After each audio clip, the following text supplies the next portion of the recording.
it is, however difficult it is for us to try to relive or even think of the situation, we cannot help but remember the trauma once again. I'm being emotional because this is really a hard time for all of us, especially the victims and the families of those who passed away. I am not speaking today as a lawyer. I am speaking as a victim of this tragedy. Many of us have been saying that this is an accident. Excuse me, because for me this is not an accident. This is something that we failed to foresee. This is something that we failed to prevent. This is a preventable tragedy. Had we only did our job in accordance with our mandate and our conscience.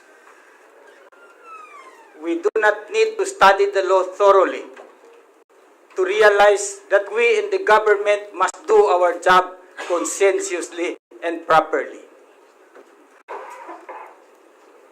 The vote before its departure from the pier was already listed. It was already tilted. We have witnesses to prove that. There are survivors who were truck drivers and truck owners who have noticed this, and they even talked to the crew members on board.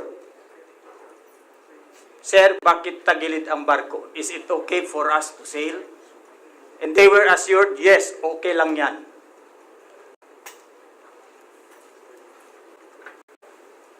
How could the Philippine Coast Guard clear the boat to sail with that visible listed position? What prompted Coast Guard to clear the maybe Trisha Kerstin 3? Or to be blunt about it, I think the question should rather be, how much prompted the Philippine Coast Guard to clear the boat from sailing?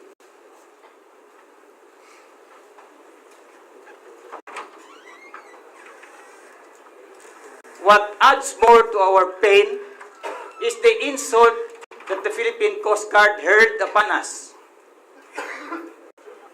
The following morning, when the victims were not even given proper assistance, the Philippine Coast Guard in Zamboanga City was quick to pronounce that the boat was not overloaded and it sank because medyo maalon. We have seen the video footage taken by one of the survivors through a live Facebook feed. The water could not be as Pacific as it was. Hindi po maalon. I am telling the Philippine Coast Guard, the statement of Commodore Marpe was a blatant lie. And it is not also correct to say, not only premature to say, but it is also a false conclusion on the part of the Coast Guard to say that the boat was not overloaded. Both for passenger and for the cargoes, the boat was obviously overloaded. We have statistics to prove, to show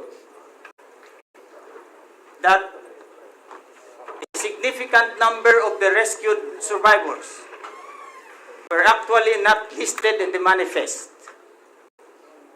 Because the Philippine Coast Guard in Zamboanga City was saying they concluded that only 10 were missing because they based their number on the manifest. They did not even bother to investigate that majority of those who were rescued were not actually enlisted in the manifest. That alone is a proof that the boat was overloaded with passengers. The Philippine Coast Guard also failed to account that loaded on that boat were 6 10-wheeler trucks full of sacks of rice, and 2 6-wheeler trucks, and 1 Land Cruiser car, which according to an information is a bulletproof one. Napakabigat po nun. Siksikan po doon sa cargo deck. Contrary to the declaration of the Philippine Coast Guard na maluwag pa doon sa car deck. We have witnesses, we have fellow survivors who can testify. Natulog sila doon sa kanilang truck. And they saw the whole incident. Paano nakumpisa yung problema? At least an hour before the boat sank, the crew members of the boat was desperately trying to pump out water because binaha na po ang engine room.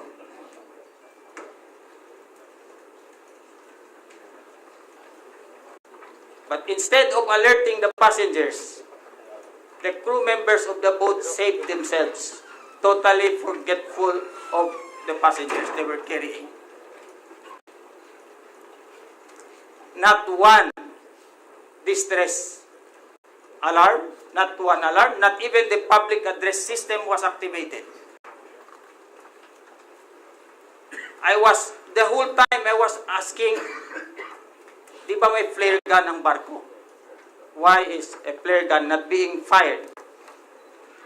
I am also aware, because being raised in the province of Tawi-Tawi, I have a lot of experience about maritime incidents. I am also aware of a life-saving device that is called EPIR, Emergency Positioning Indicating Radio Beacon. Is a mandatory requirement for fishing for commercial vessels. An EPIR, as the expert would tell us, has a hydrostatic release unit. Automatic po siya. The moment it is submerged in water under a certain pressure, it activates automatically. But it did not. So the conclusion either is the boat was not equipped with an EPIR, or that device was actually expired. I also learned that the EPIR has to be renewed annually, every year, and it has to be registered with the National Telecommunications Commission. Because yung kanyang, itong system na ito, automatic siya,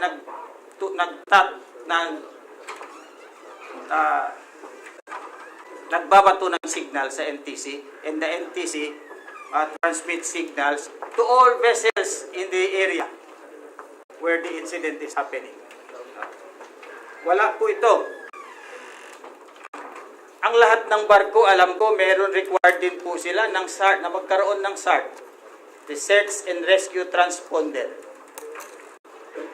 What is really unacceptable to me is the fact that we sank very near to Basilan, and yet it took the rescue team more than 3 hours to reach us. Tanong ko po sa Philippine Coast Guard and other authorities, what happened to the fast craft of the Philippine Coast Guard? What happened to the fast craft of the Philippine Maritime Group?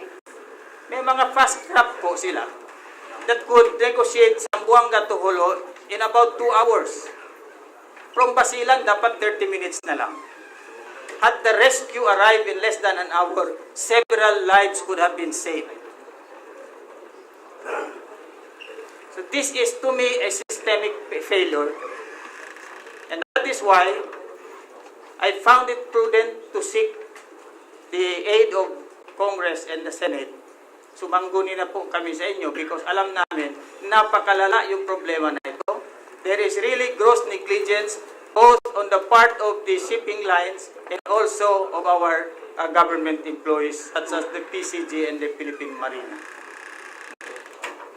We welcome the development we heard yesterday that the license of the shipping line is already indefinitely suspended. We welcome that. However, hindi po doon nagtatapos ang aming advokasya. Hindi nagtatapos doon ang aming crusade. We will only stop until the day comes when the whole Filipino nation is already assured of a safe maritime travel. Yun po ang end goal naming mga biktima, not only for our fellow victims, but for the entire nation as well. And let me add, this is not about Tausug lives only. This is not about religion. Because meron din pong biktima na hindi Muslim. Meron din biktima na hindi Tausug. I am in fact a resident of Tawi-Tawi. I went to Holo only to attend my hearing. Unfortunately, I lost my client and her aunt, and automatically I also lost my case. It would have been honorable to lose your case in court, but to lose your case because of the negligence of the shipping lines, as well as our authorities, that is not unacceptable. That is something that we must talk today. That is something that we must remedy today. Yun lang po, inuulit ko, ulit-ulit ang aming pasasalamat sa Kongreso at sa Senado na rin for giving us the opportunity to air our sentiments, to air our side.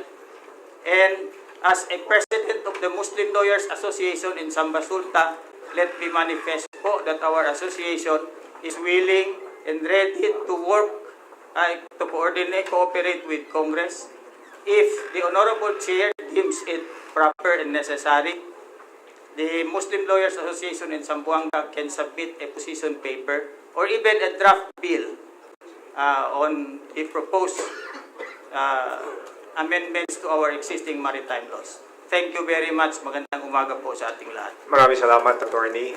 That's more than welcome. I just hope that yung mga agencies mentioned later on, you have to address that yung parang question ng ating survivors representative. Now, before we give the floor to DOTR Marina PCG, we would like to request COMSEC na mag-oath sila.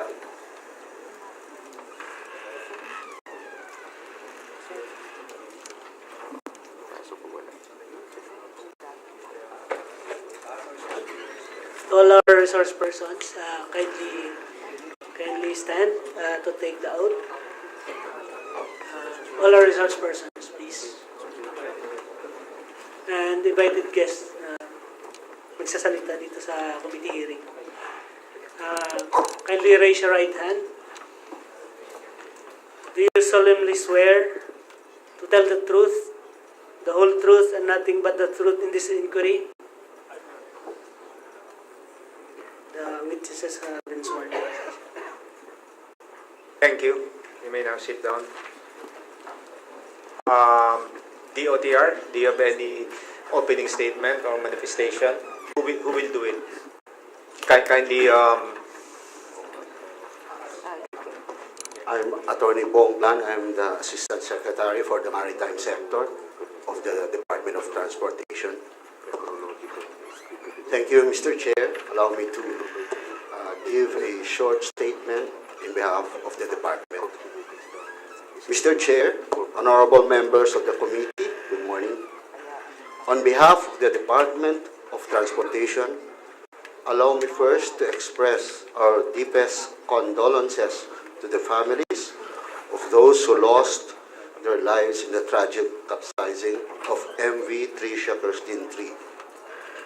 This incident has been classified as a very serious maritime casualty. From the outset, the Department, under the directive of the President, has taken decisive steps to ensure accountability, transparency, and immediate corrective action. We recognize that maritime safety is a matter of public trust. Oversight ultimately rests with the Department, and we take that responsibility seriously. Immediately following the incident, The DOTR exercised its supervisory authority, personnel were relieved, administrative proceedings were initiated, and the preparation of possible criminal charges is underway where warranted. At the same time, we directed the formulation of structural reforms to strengthen inspection, risk categorization, and enforcement mechanisms. Today, for the benefit of the committee, the Maritime Industry Authority will present the detailed technical findings of the marine safety investigation, including the vessel's operational sequence, stability analysis, and identified safety issues. The department stands firm behind the ongoing investigation and reforms. We are here to ensure that justice is pursued swiftly and that institutional improvements are implemented decisively. We welcome the committee's guidance and oversight as we work collectively to strengthen maritime safety governance. Thank you, Mr. Chair. And Mr. Chair, I would like to inform the committee also that we have a simultaneous hearing also with the Senate. Kaya medyo nahati po ngayon ng Marina, but the head of the two important agencies also is here, the commandant of the Philippine Coast Guard, as well as the general manager of the Philippine Ports Authority. And the Marina sent the deputy administrator for operations during this hearing. So we could start the presentation. May presentation kayo? Yes. Okay, go ahead.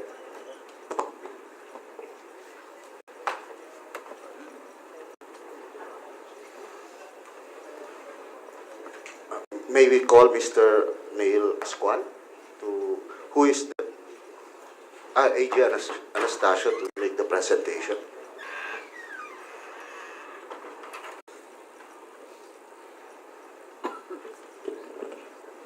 Good morning po, Mr. Chair. I'm JC Atanasio from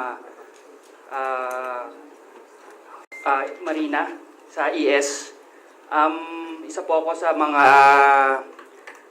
members po ng investigating team na nagkakandak po ng investigation sa Trisha Kerstin 3. Good morning po. So, as per our, ito pong investigation namin is hindi pa rin po ito yung final investigation. Meron pa rin po kaming kailangan i-verify na mga important items na kailangan pa rin po namin i-assure para mailabas po namin yung aming final investigation. So, nung January 25, 2026, originally, ang departure po ng barko is 2000 or 8 p.m. But due to loading of the cargos, nagkaroon po siya ng delay at natapos po siya around 20:50 or almost 9 p.m. So after po niyan, lahat po ng ang cargos po niya is ang mga cargos po niya is 9 rolling cargos, including consists of 6 10-wheelers, 2 wing vans na 6-wheeler, 1 private car, 12 motorcycles, about 6.9 brick bulk cargos, and 332 manifested passengers. So 2132, nagkandak po si PCG ng kanilang pre-departure inspection, and the vessel was cleared as per the PCG. So 2135, the actual departure of the vessel from the port of Zamboanga City. So,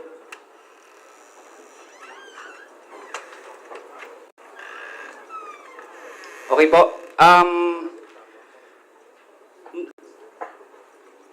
Around 2150, si Trisha Kerstin po ay nag-alter ng course towards sa Balok-Balok Island. Galing po ito sa may Santa Cruz Island around before 2200. So during that course, ito pong leg na po ito, ang according po sa mga survivors, meron daw pong current na pinupush po ang barko towards his port side or sa kaliwa po ng barko. So ang barko po is kailangan po nilang kontrahin 'yon para hindi po sila mapadpad. And according to our computation, naglayag po sila approximately 25 nautical miles mula po dun sa Zamboanga hanggang dun po sa pinaglubugan nila.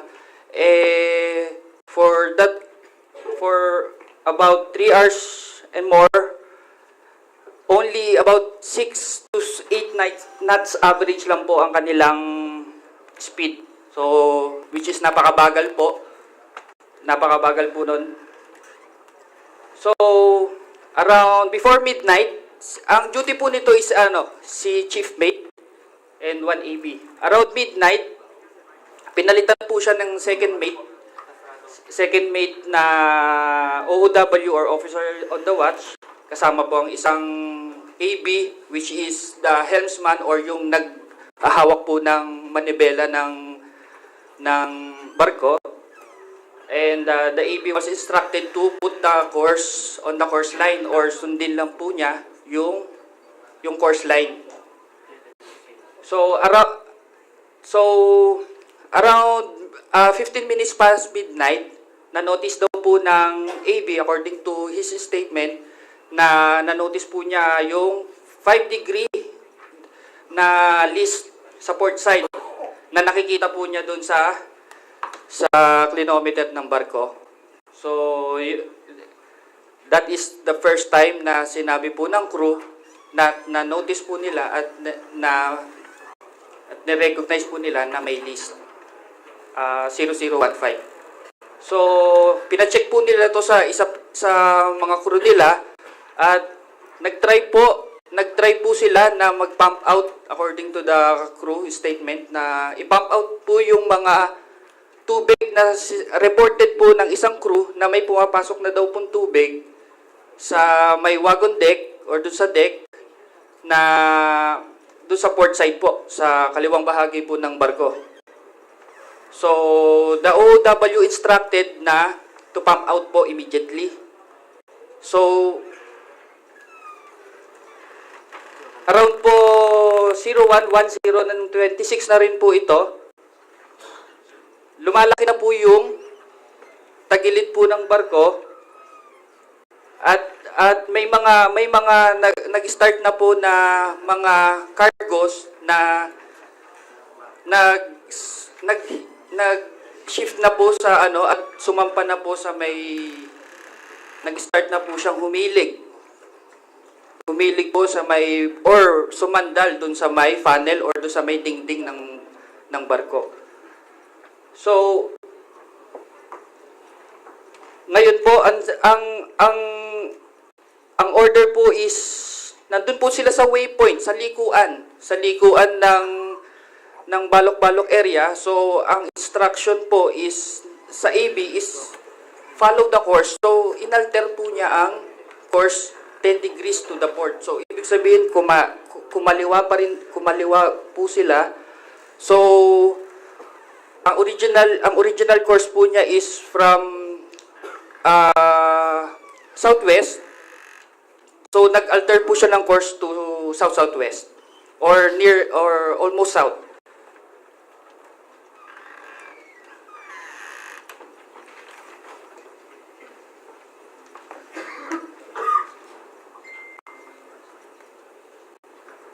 At nung 0110, umakyat din po si Kapitan at nag-take over po siya dun sa bridge.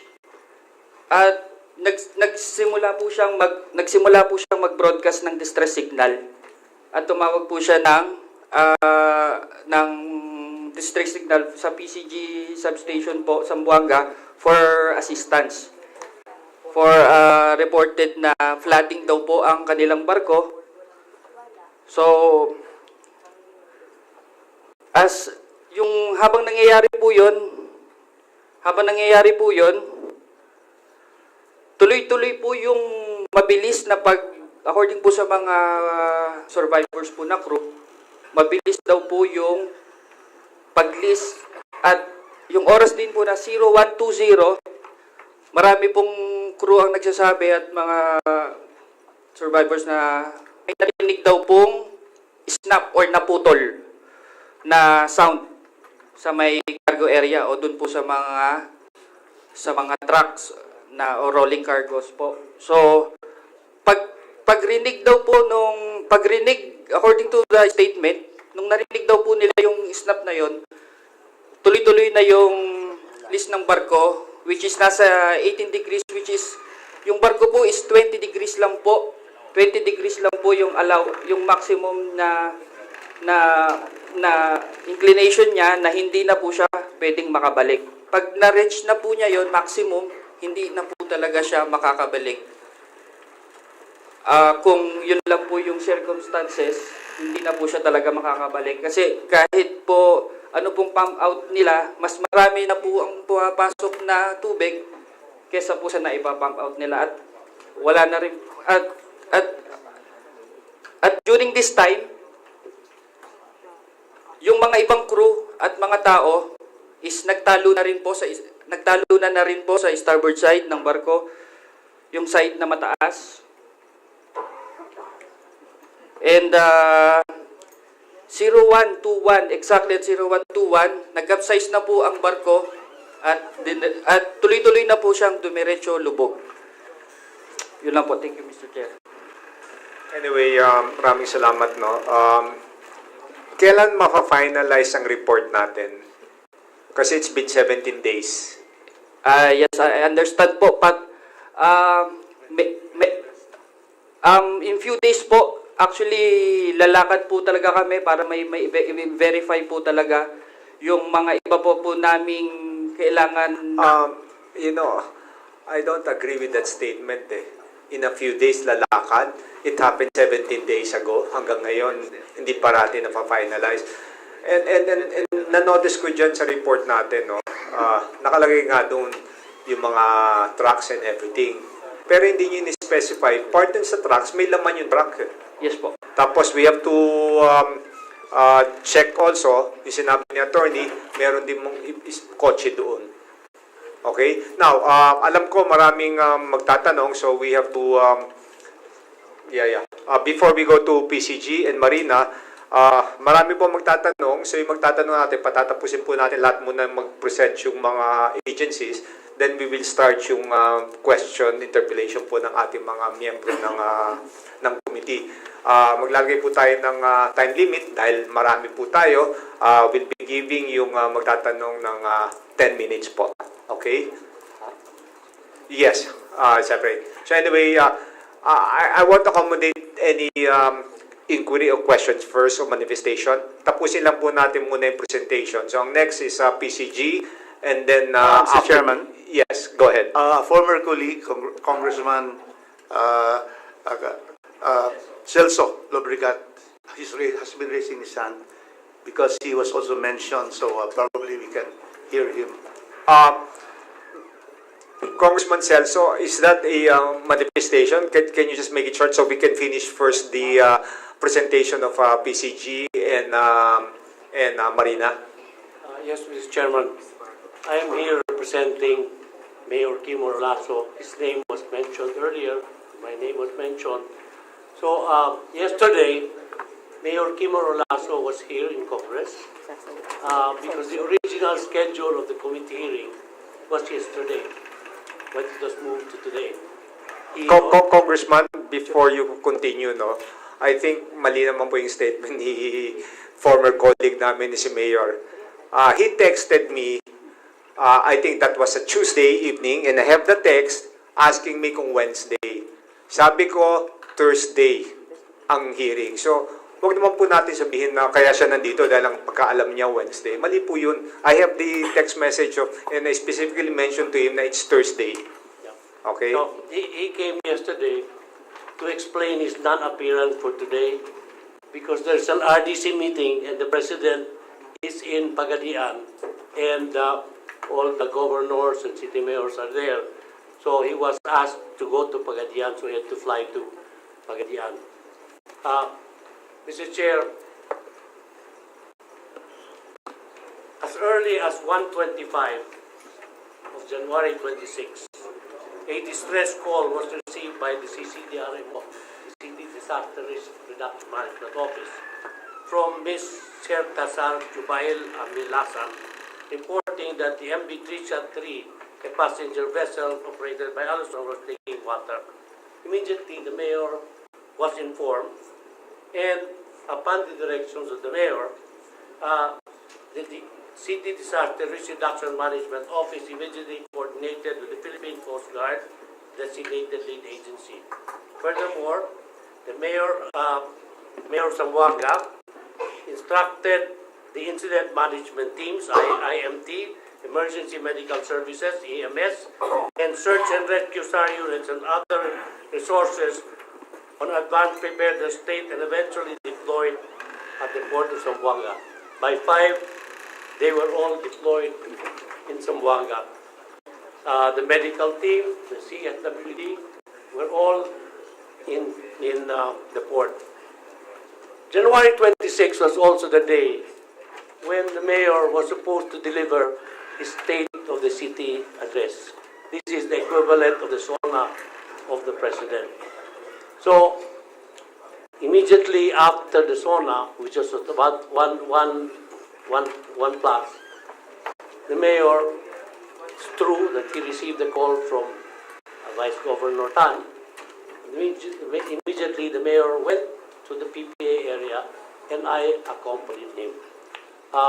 Perhaps Governor Tan did not mention the Red Cross, the other agencies, but maybe because of the Bagulong Masyado at that time, our personnel were there in the PPA area. So, I would just like to read an opening statement of Mayor Timmer, if you will allow. Mr. Chairman, distinguished members of this committee, fellow public servants, and all present here today, muy buenos días a todos. It has been 17 days since the tragic sinking of MV Trisha Kerstin 3, an incident that has caused profound grief to the families of those who lost their lives, unbearable anguish to families of the missing, deep trauma to the survivors. It has also understandably shaken the sense of safety and peace of mind of our people in Zamboanga, Basilan, Sulu, neighboring provinces, and the public at large. As Mayor of Zamboanga City, I reiterate my deepest condolences to the families of those who perish.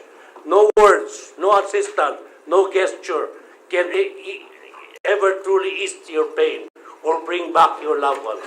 We acknowledge your grief and we share in your sorrow. To the families of those still missing, the agony of not knowing, the waiting, the hoping, the fear is a cruel and heartbreaking ordeal. The Philippine Coast Guard and all responding agencies remain committed to accounting for every missing passenger. To the survivors, we recognize the fear, the suffering, and helplessness you endured in those moments when your lives hung in the balance. We thank God and Allah for sparing your lives. Mr. Chair, I am speaking to you today to once again personally address with full transparency an important matter that I know is of concern to many. While my wife, Mary Joy, is a shareholder of Allison Shipping Line, I was never a shareholder or an owner of the company. Yes, I was once employed by the company as a ship captain, but when I joined public service, I ceased to be a part of Allison Shipping Lines. From the very first hour since we were informed of the incident, our priority was clear and uncompromising: to protect lives, to ensure the swift and sustained conduct of search and rescue operations, and to provide immediate medical, logistical, and humanitarian assistance to all those affected. Nobody wanted this incident to happen. And we are all committed and need to continue, especially the owners of the shipping line, in assisting the survivors, the families of the missing and deceased passengers of the ill-fated vessel. As mayor, as city mayor, I acknowledge that my paramount duty is to the people. Public safety, accountability, and the rule of law will always take precedence over any personal, political, or private interests. My stance remains firm that all investigations, assessment, and regulatory actions related to this incident must be undertaken by the proper national agencies and independent authorities in strict accordance with existing law and established procedure. The investigation should be thorough, impartial, exhaustive, and leave no stone unturned. Sa investigasyon na ito, kung may nakita na pagkukulang, dapat managot yung may kasalanan o may sala. Since January 26, the city government has remained fully committed to supporting the affected passengers, crew, and their families. That commitment continues to the mobilization of resources, assistance on the ground, and the sharing of accurate and timely information with the public. This remains a tragic incident. We approach it with seriousness, sensitivity, and responsibility. We ask for patience, unity, and sobriety as rescue efforts continue and as facts are firmly established. Above all, we ask for prayers for the victims, the missing, the survivors, and their families. Mr. Chair, we have submitted to DILG a very comprehensive report on what has been done since day one. And so we are going to submit this to the committee, if you will allow. Yes, thank you very much, Mr. Chair, sir. thank you very much for allowing this representation to appear on behalf for the victims, the missing, survivors, and their families. Mr. Chair, we have submitted to DILG a very comprehensive report on what has been done since day one. And so we are going to submit this to the committee. Thank you very much, sir. Yes, Anyway, thank you very we'll much, ask the PCG to make the presentation. Thank you very much for allowing this representation to appear on behalf for the victims, the missing, survivors, and their families. Okay, PCG.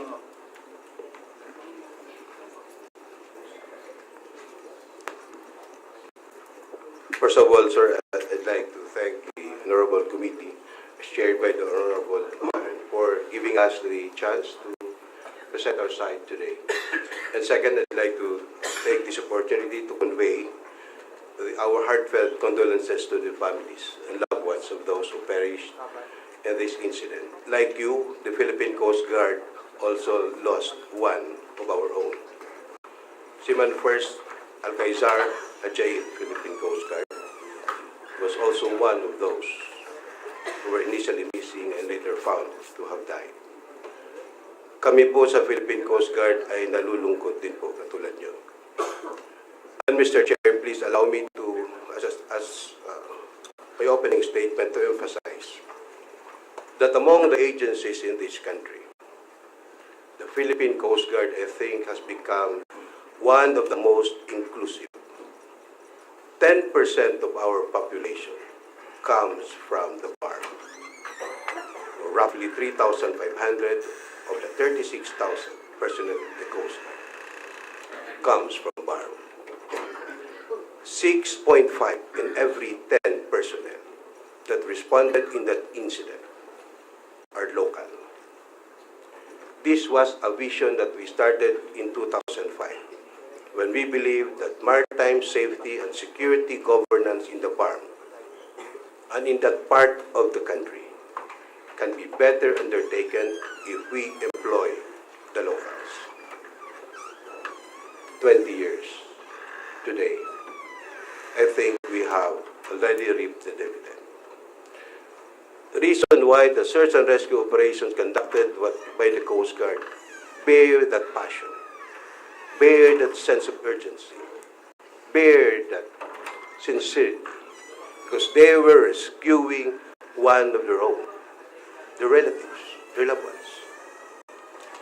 I'd like to emphasize this, Mr. Chair, because the Philippine Coast Guard is deeply committed to do everything and anything we can to help the people of Asunta, because they are one of us. We are here to answer all the questions. And rest assured that the Philippine Coast Guard will be taking all of this with open heart and open minds, with the objective of making ways to better the way we do things, to make sea travel in that most difficult part of the country safer. Maritime Basulta has been the most complex maritime area in the country. I've been assigned there twice, at the height of terrorism and at the height of piracy. It is very difficult. The socio-economic factors, the political factor, the technological divide, all the factors that has made BARM the most challenged region in the country, has all contributed to the state of safety of maritime traffic in the area. Kami po ay natutuwa na ang taong bayan mismo ang nagsasalita ngayon at nagsasabi sa amin kung ano ang aming pagkukulang. Because we cannot move forward if we will deny the truth. Kami po ay nagpapasalamat. Again, kami po ay nakikiramay sa inyo. Makakaasa po kayo ng Philippine Coast Guard ay kaisa po ninyo. And to prove our sincerity, Your Honors, effective yesterday, I have issued preventive suspension orders to 6 of my personnel who were directly involved in the pre-departure inspection of the vessel. We will not hide anything.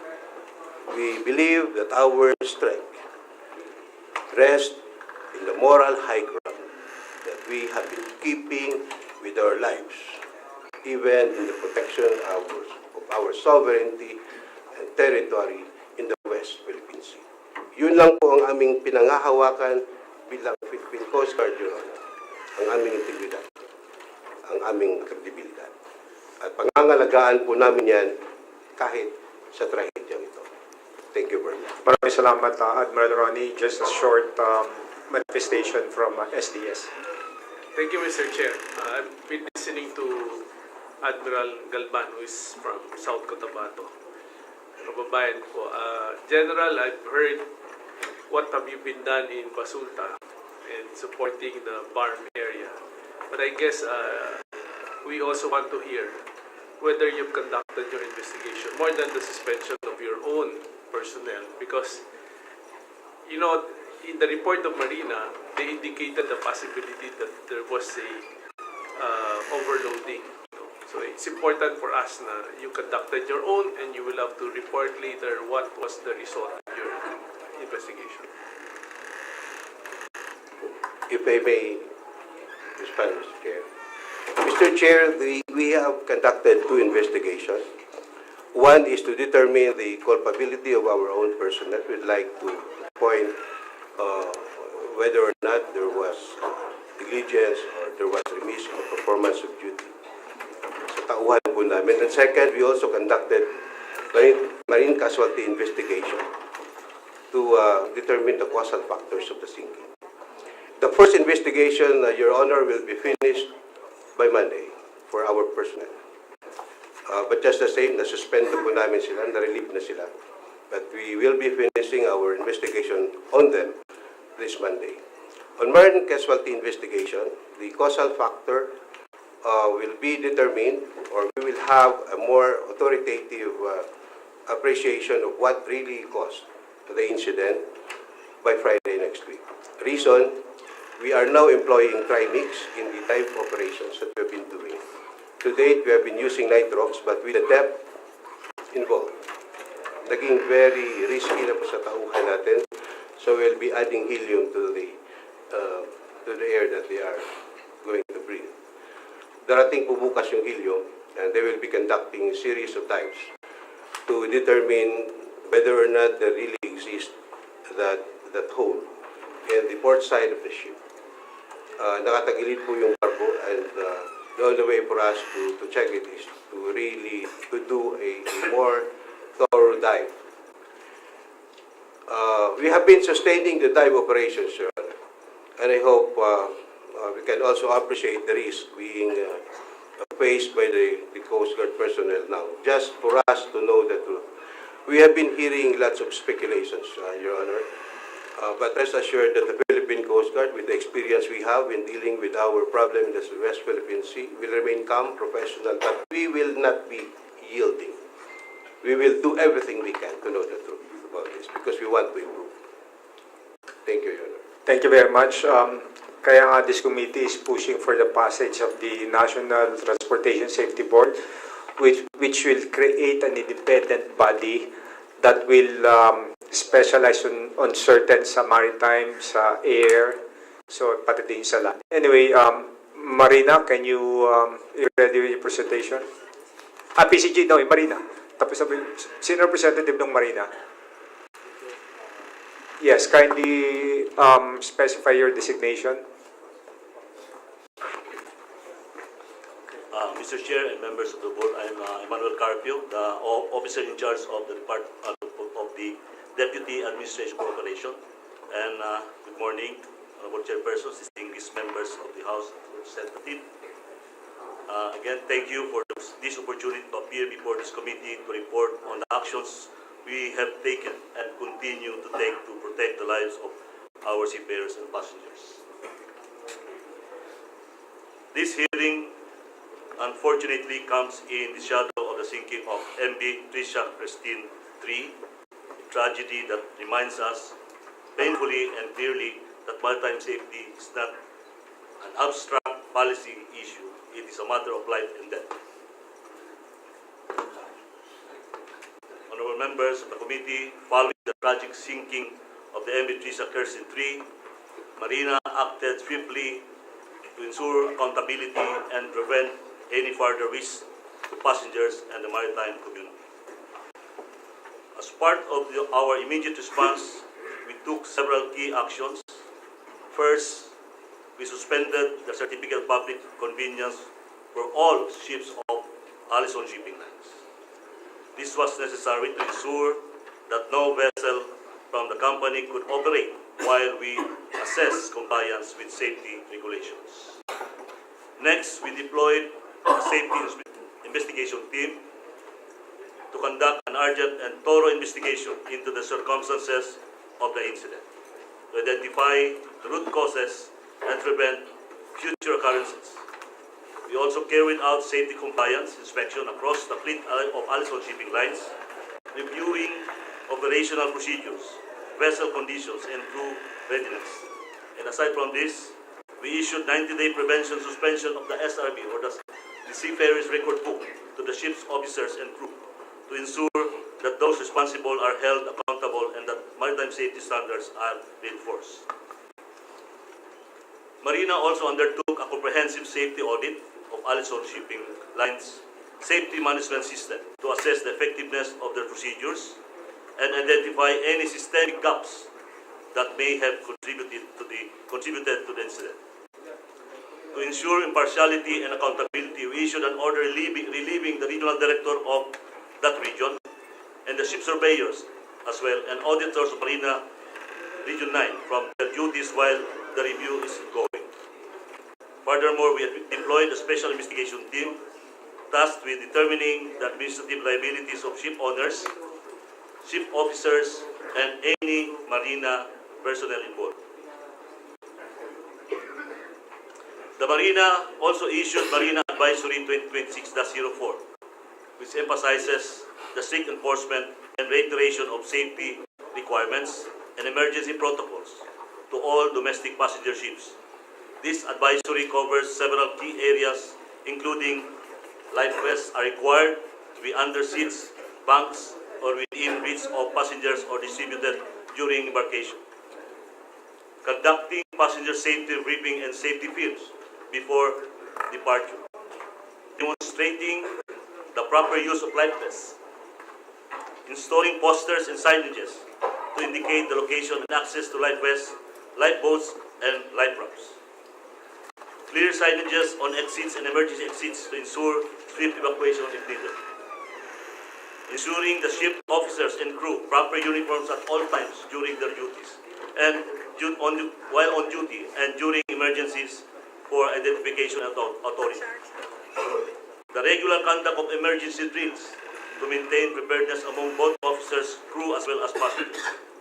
Through this advisory, Marina seeks to reinforce a culture of safety and preparedness across all domestic passenger vessels, ensuring that both crew and passengers are well informed and ready to respond during emergencies. We have established Marina Help Desk. The help desk was set up to assist survivors and next of kin with the insurance claims process. To date, 12 beneficiaries have received 200,000 Mr. Chair, under the death coverage. can I interject? Go ahead, yeah. In your immediate actions taken, is this a regular, do you do this regularly, or this is just a reactionary because of the incident? This is a regular, sir. In fact, as I mentioned earlier, this is an iteration and it's an advisory that we issued again. Yeah, that's why you issued an advisory as a precautionary because of what happened to MV Trisha. But what I'm asking, whether you've been doing this regularly to make sure that itong mga policies ninyo are ginagawa ninyo on a regular basis.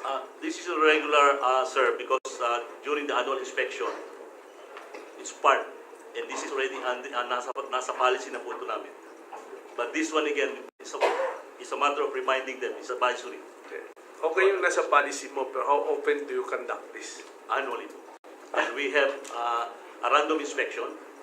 We have our enforcement unit doing the intensive compliance inspection.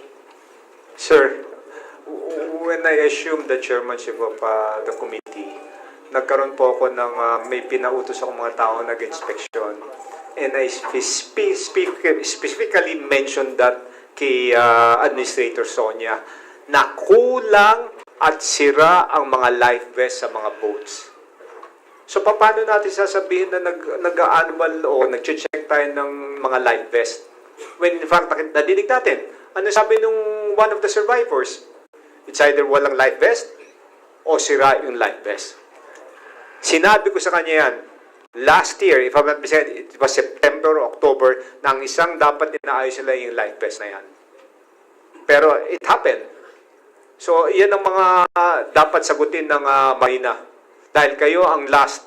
And of course, yung sinasabi nga natin itong, mamaya we will tackle that, we will let you finish yung local classification society.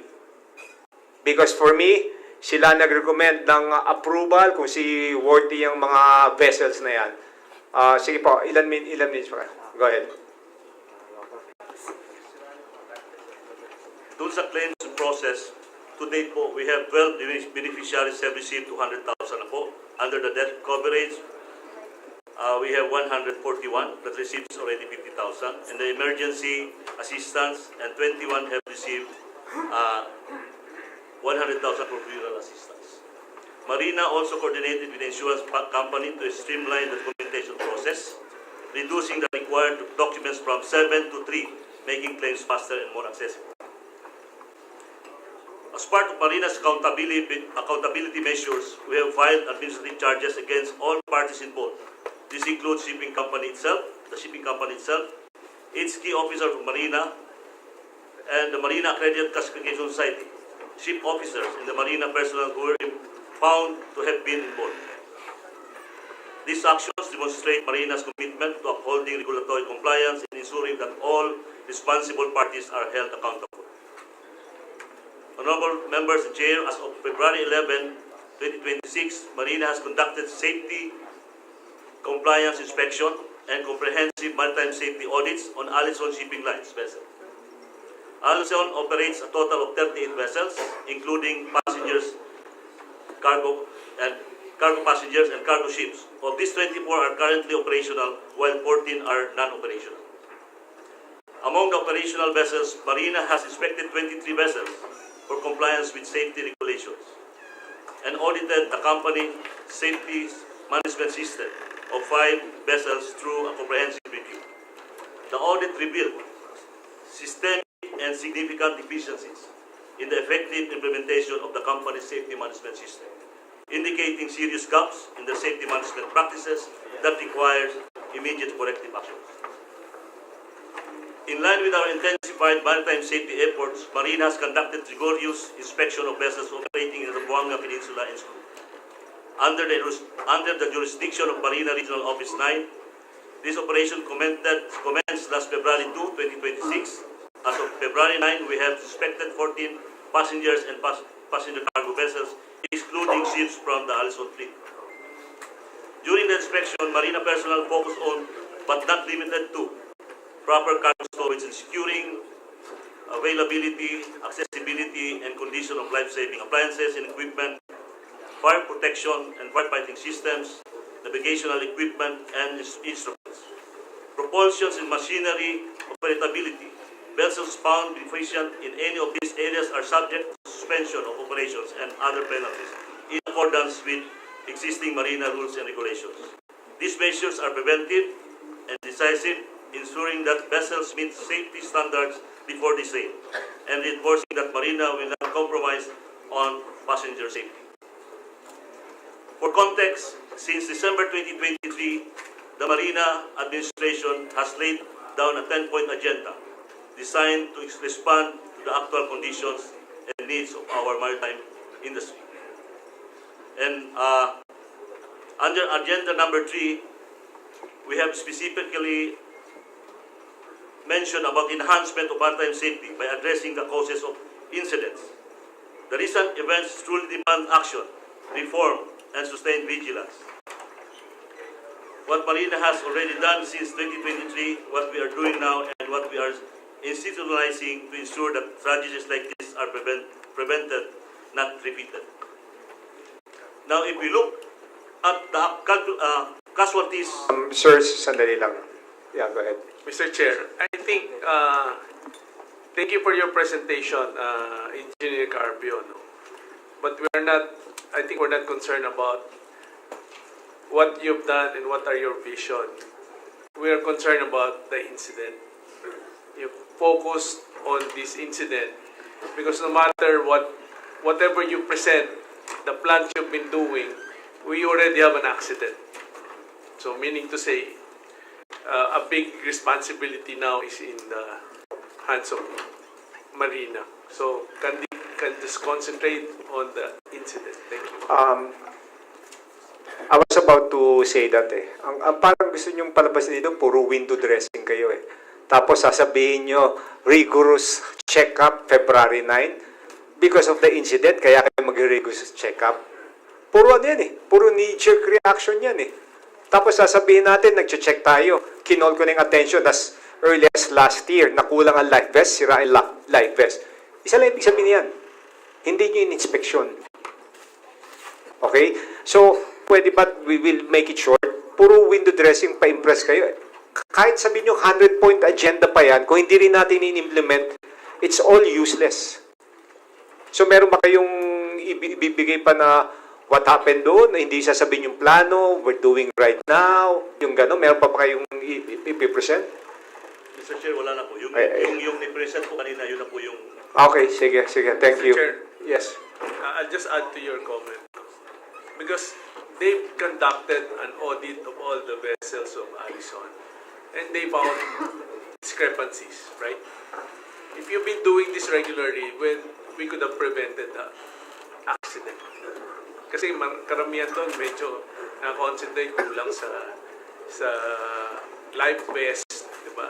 And medyo, I think merong negligence yung crew doon I mean, initially, I'm not an expert, but you don't need a rocket science kasi to determine that I think it started in the cargo. Meaning to say, when there was overloading, this is a major probably cost of the accident. So, kung ginawa nyo if you do your regular checkup of the seaworthiness as well as yung expertise or capabilities ng mga crew, on a regular basis, then dapat walang discrepancy. dito sa audit ninyo. Thank you. Thank you very much. You know, I can be brutally frank. I'm so disappointed with your presentation. Na hindi natin in-address yung problema eh. Puro parang nagpapa-impress kayo. Kala mo mag-present kayo ng budget para ma-impress yung committee dito eh. This committee is so disappointed with your presentation. Anyway, Mr. senior Chair, representative Mr. Chair. ng Allison. Mr. Chair, Yes, Mr. Chair. okay. I would like to ask Philippine Coast Guard and Marina, because they never mentioned, was there a typhoon on that day when that happened? Because it was never mentioned. Kung JJ, nandito ba yung Pag-asa? Yeah. Okay, sige. I think Pag-asa is in a better position to answer. Yes, Okay. Your Honor. Mr. Sige, Chair. thank you. And Mr. Chair, Yes. yeah, our senior deputy speaker, of course, Mr. Chairman, was correct in the report of Deputy Administrator Carpio. In fact, when he was regional director of Cebu, Mr. Chair, I had him removed as regional director because he reneged of his duties with those ferries flying Camiguin and Misamis Oriental. We will continue on that, Mr. Chair, to continue the presentation. Thank you, Yes, Mr. Chair. ganito na lang, no. After that, yung sagot ng Pag-asa, we will go na to Allison. Okay lang? Then we can start the, yung question natin. Okay? Thank you, Mr. Sige. Chair. Just brief lang. Good ba yung weather and everything? Ganon. Okay. Good morning, Mr. Chair, and to the distinguished members of the committee. May short presentation lang kami, pero I think it will only take 5 minutes just for you to appreciate ano ba talaga yung Sagutin lang natin yung question. For the Yung question- weather that night or that morning, may bagyo ba? May o suited ba para bumiyahe? Yun lang ang tanongin lang natin, please. Based on our data, wala po tayong bagyo at the time, especially sa accident side. The weather was good and our multiple sets of data will confirm that. Wala din po tayong subaskong nakita. Wala din tayong thunderstorm na nakita. In fact, malayo yung shear line natin. It was in Caraga region. It was not in Zamboanga Peninsula. So Okay. in general, it's good weather. So, sir, in short, pwede siyang magkaroon ng andar ang mga vessel. Pwede. Safe, in other words. Yes, Mr. Chair, especially for that vessel of that size. Okay. So anyway, thank you very much. Yung senior representative ng Allison, kindly state your name. Okay, thank you. Good morning to the Honorable Committee. I am Attorney Goko. I apologize for our official spokesperson, Attorney Tan, who's not here and is attending another hearing at the Senate. So I have to sit in his behalf. So before I start... Ma'am, pakilapit lang po yung mic, please. Thank you. Before I start, I would like to express our profound gratitude for the opportunity to appear before this body as we recognize the gravity of this incident involving our vessels in the waters of Basilan. Before also I begin my testimony, I would like to express in behalf of Allison our deepest sympathies to everyone affected by this unfortunate event. Ma'am, pakilakas lang po ang voice. Thank you. Sorry po. We really do not want what has happened. And thus our thoughts are with the passengers, our families, and the communities we serve. We view our passengers not as customers, but as part of our neighbors and brothers as well. We have been in the business since 1976 and almost 50 years this coming October 1 of 2026. So we are giving our full transparency and cooperation in this investigation, and we will fully support whatever mandates our government regulatory bodies would give us. And to our people of those who were affected, please, we are 100% in full cooperation and support, not only financially, but we are also ready to also come out with other supports within the bounds of law. And since the investigation has not yet been finished, then we will abide after the fact of the investigation, sir. Thank you. Yes. Question. Bakit wala yung owner? The president of the company Yes, o president has o owner. died. The mother has died almost 3 weeks No, ago. no. Yung owner, one of the The owners. owner is attorney, the representative, an official spokesperson. No. I'm not asking about the representative. I'm asking one of the owners, Yes, bakit sir. wala dito? Yes, sir. Nasa Senado po. Ilan bang owners dito? We have about 3 active owners. So yung tatlo nandun sa kabila? Isa lang po. Bakit hindi pumunta dito? The wife, the younger sister is indisposed, and somebody has to be there in Zamboanga to attend to some matters. Yes, go ahead. Mr. Chair, I'd like to ask the owner, what help have you extended to the victims? To be clear about, sir, we have already extended help since day one. Although at the first few hours of the incident, Attorney, let's be specific. Anong help? Sagutin natin. as of the moment po, we have already told out 21 million in terms of financial support and assistance. Okay. We'll start now with the question coming from the members of this committee. We will start with the minority first. Please limit 8 to 10 minutes.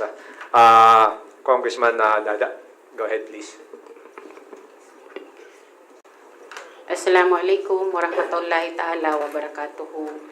Unang-una po sa lahat, taus-puso po akong nakikiramay sa mga biktima, lalong-lalo na po sa mga namatayan. Inna lillahi wa inna ilaihi raji'un. Mr. Chair, marami pong reports at spekulasyon ang dumating sa aming opisina. In fact, nakapanayan po namin ng ilan sa mga biktima. Kaya po kami nag-file ng resolusyon upang masagot at matuldukan na po ang spekulasyon na ito. Nagpapasalamat po kami sa iyo, Rep. Franz Pumarin, the chairperson of the Committee on Transportation, sa agarang pag-aksyon. Ang unang tanong ko po, my first question is to Marina, pwede din pong sagutin ng Allison. Meron po kayong binigay na vessel details nandito sa amin.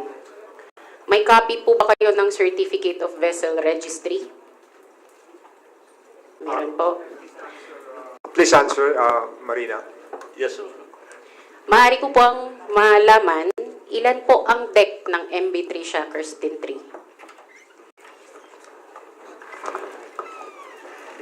Dito po kasi sa detalyeng binigay ninyo, wala pong nakalagay na ilan yung deck. Ilan po ba yung deck mula sa original at doon sa pinakabago.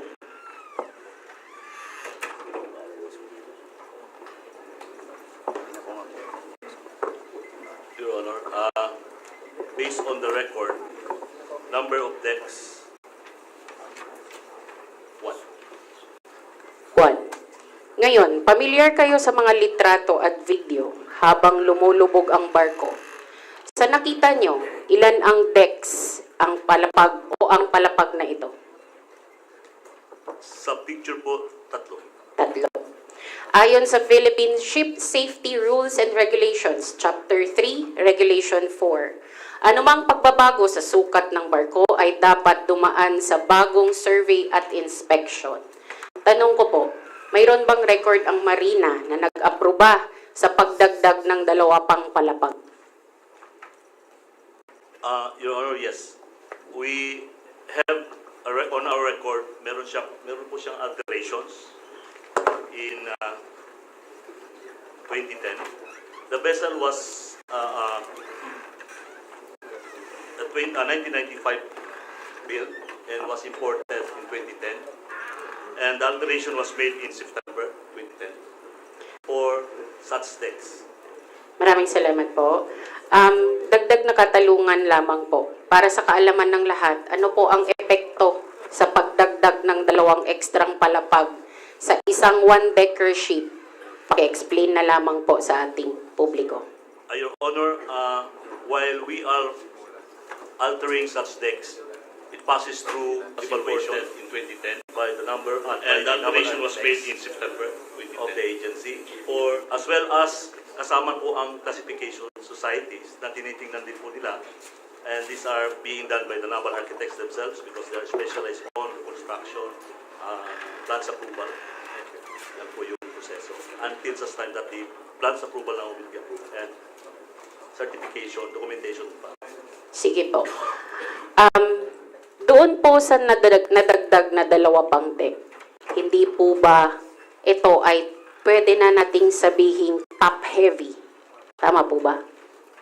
I cannot speak on that because I'm not a naval architect, but in accordance with the rules of the naval architectures in the profession, meron po silang nire-recompute po nila ang as well yung load line and stability of the ship.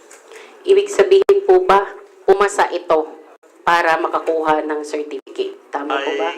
Guess so. Kasi na-issuean po siya ng na-approved plano, and then the following certificates, stability and load line were issued by the administration. Kong Dada, I think meron representative tong local classification society. I think they should answer that question na tinanong mo. Sino yung representative ng local classification society? Nandito ba? Yeah. Pakisabi lang pong pangalan at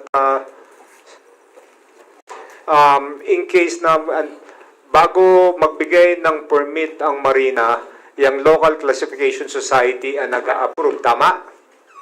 Yes po, sir. Kaya nagbibigay ng recommendation na seaworthy ang isang vessel. Tama? Yes po, sir. Okay. Please answer the inquiry of Congresswoman Dal.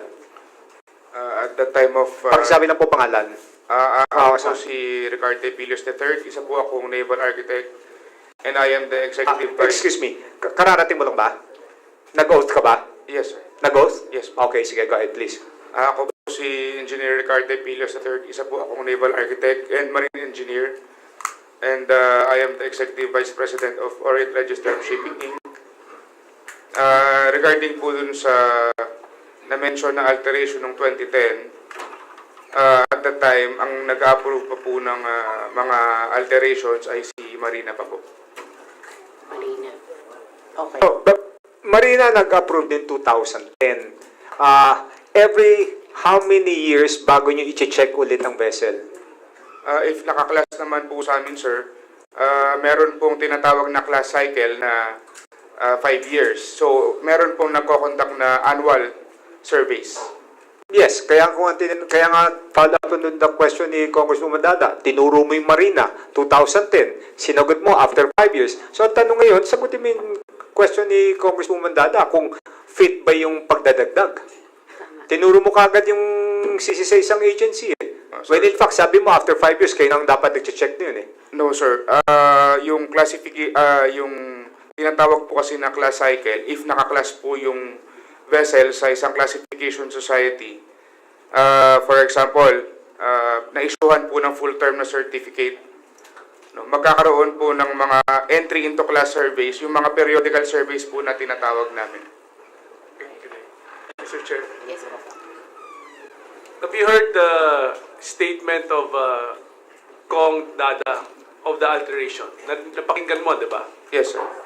Is that a major alteration or a minor alteration? Because when you say major, then it will affect the very structure, the seaworthiness of the vessel.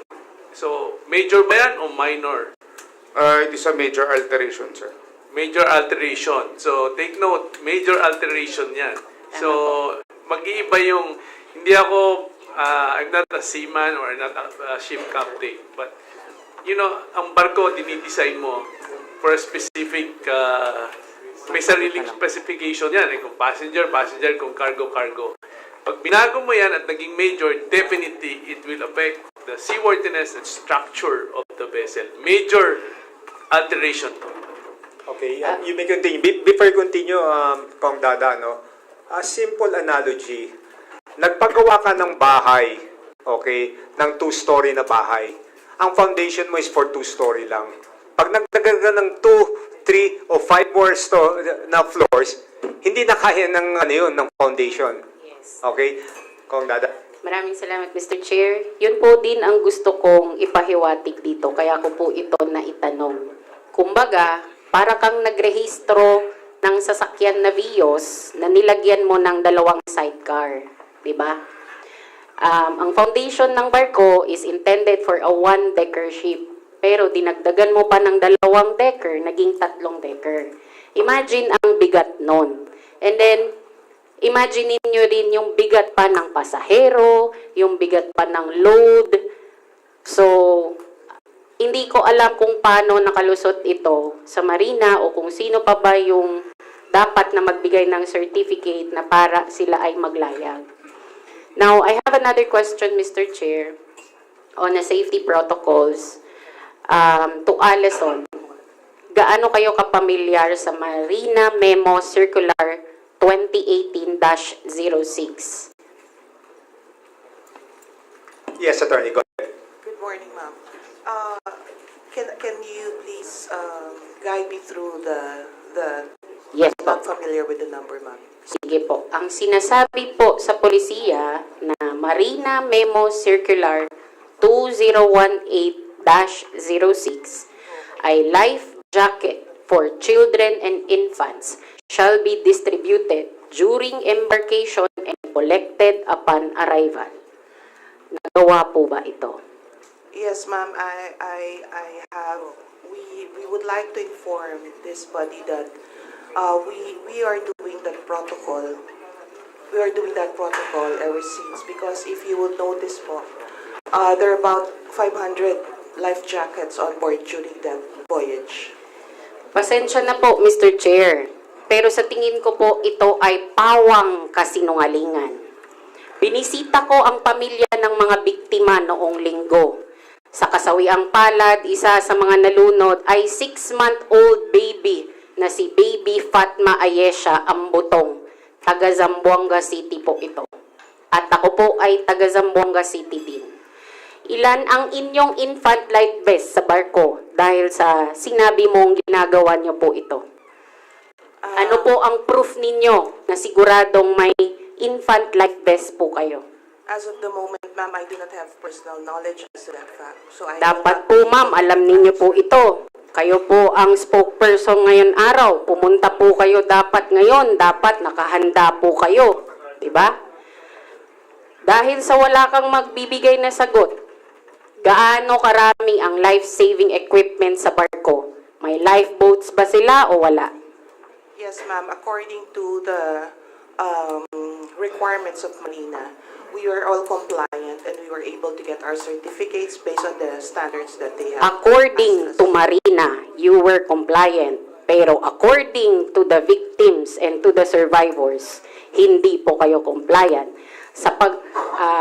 Mr. Chair, gusto ko lang pong i-manifest. According to sa mga nakausap po namin na mga survivors, 2 po ang lifeboat nila. At isa po doon sa lifeboat, wala pang 5 minuto, lumubog na. Tama po ba yun, Mr. Chair? Diba? Anyway, so, klaro naman po dito kung ano po talaga ang nangyari. Meron lamang po kung karagdagan, para po sa ating DOJ at NBI, nagtataka talaga ako. Walang whereabouts ang kapitan. Walang kung ano-anong say, pero ang daming speculations na binibigay sa amin ng mga survivors. Ngayon ang tanong ko po, may mahalagang role ang kapitan ng barko to know the truth about the ship's health. Kung anong nangyari on the day na lumubog ang barko. And know about the company's compliance sa safety standards. Can we ask the NBI to probe the whereabouts of the captain of the ships?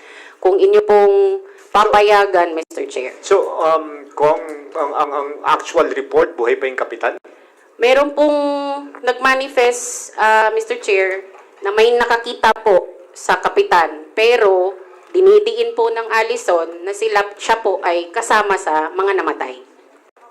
Wala naman body, hindi nakita yung body so far. Ang isa sa nakakapagtaka, Mr. Chair, walang nagkiklaim.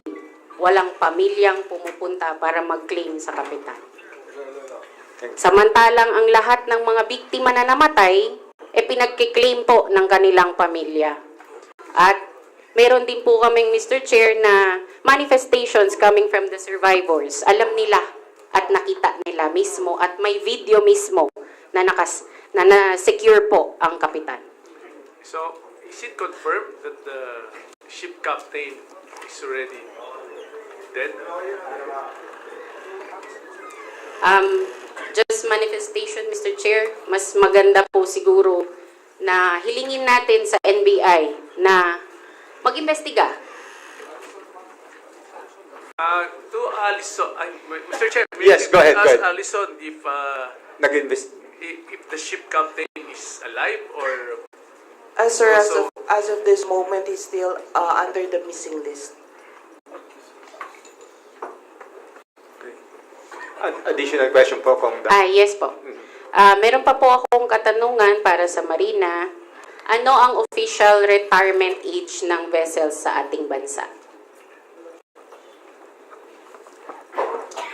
It was mentioned in Republic Act 9295. Retirement lang siya, pero we still don't have a policy on the specific age. We are just following kung ang vessel is not anymore classable, meaning hindi na sa naka-class, then the vessel will automatically not be certificated. So, depende po, kasi nahihirapan kami sa policy na depende po sa paggamit ng vessel, yung utilization niya, yung incidents, accidents na nangyari sa kanya. So, yan po yung measurement namin ngayon.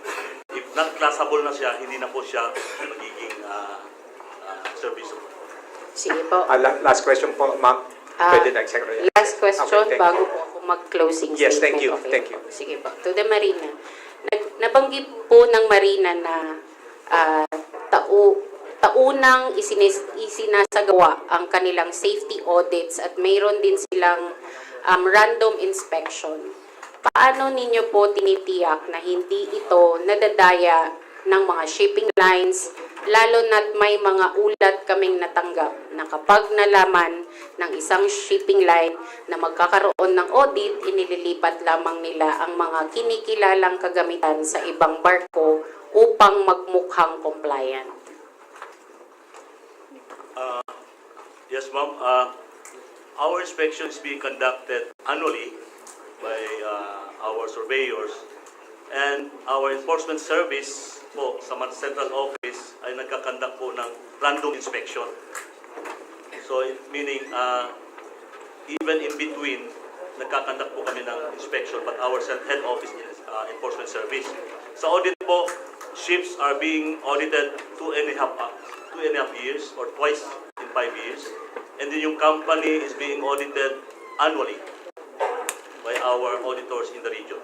So kasama po yan sa intensive compliance monitoring ng ating enforcement service that goes around the region, yung parang oversight na tinitingnan if their systems or their level of seaworthiness ng vessel na still in effect.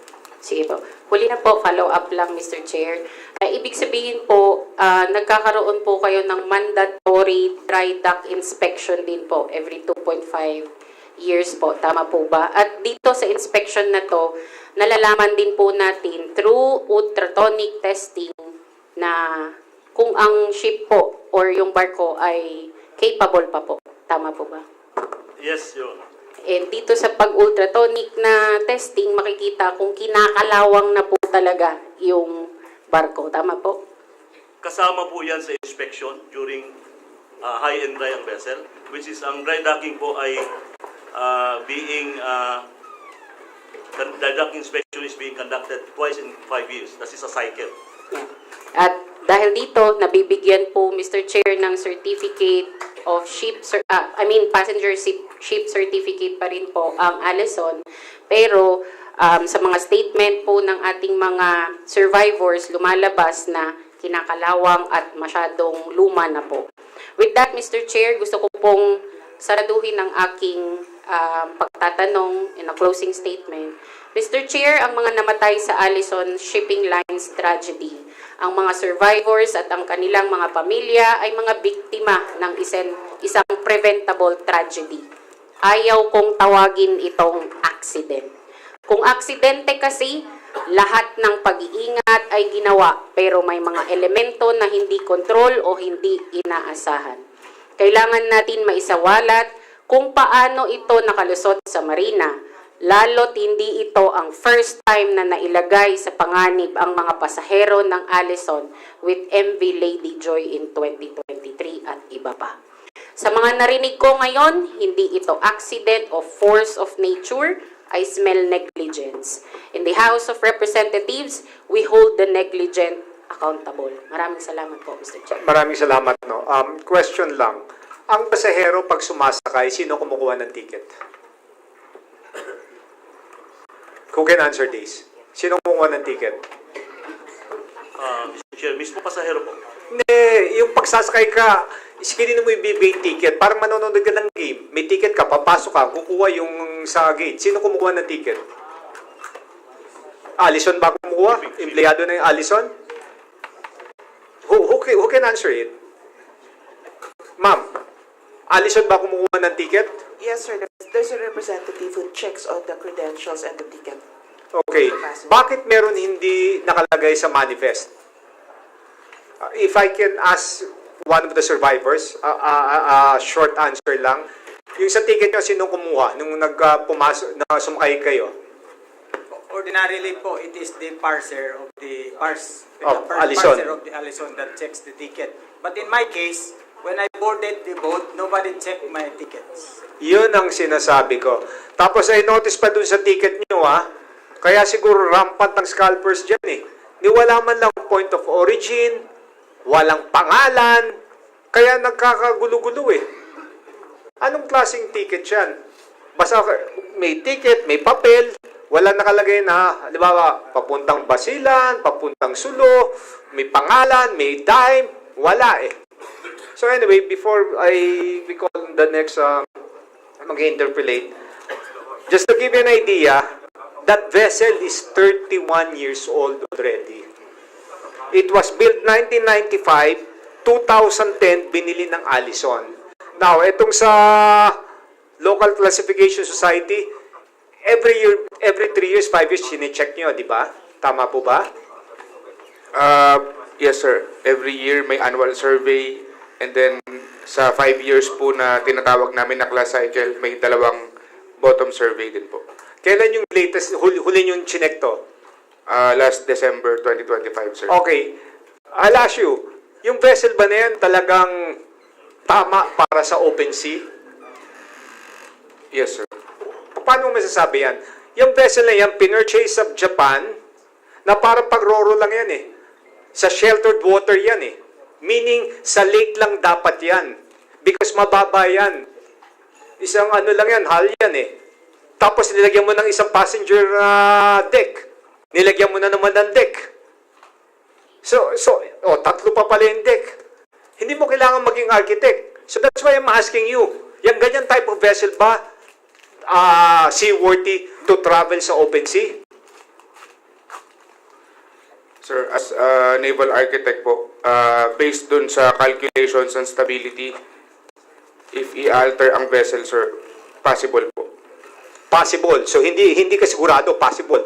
Anyway, sabihin mo yung report mo and everything because ako hindi ako sanay sa hindi ako masasabing expert sa kanya, no. Pero that type of vessel is not suited para sa open sea. That's a roro. Sa inland na yan, sa sheltered water yan. Alam mo naman siguro ang sheltered water. Alam mo naman siguro within lake lang ang ginagawa niyan. Kasi kung talagang suited yan para sa open sea, mismo sa Japan ginagamit ng ganyan. But limited lang ang gamit niyan. Yan ang sinasabi ng ating kasama dito. Na pwede na yan, ganyan na, nakakalungkot. Pag dito, papayagan natin. Anyway, we want the report of the latest survey. Next question Mr. is... Chair. Yes. So, we're going to ask a copy of your latest inspection. And maybe we can ask other probably expert to double check your certification. Yes, SDS, nandito po yung sa mga private shipping lines. So probably we can ask their opinion. Just making sure that you're doing your job. Yes. You can interject. really happens, it's not only the classification that inspects, it's also the marina. There are two surveys. So I think we need also the survey of the marina, the latest. And then the more important thing that we have to determine, which survey prevails, the marina survey or the classification survey. Okay. But Yeah. they can Yeah, good point yan. Dahil hindi porket sinabi nitong classification society na to na okay, dapat on your part, kayo ang last dapat sine-check natin. Okay? Yeah, we need the report by Monday. Kasi kung may report yan, mabilis nyo ipoproduce yan. Hindi, tomorrow, submit. Dapat meron kayong copy yan. Baka mamaya, dalhin pa nyo sa recto yan. Okay? Congressman, yes.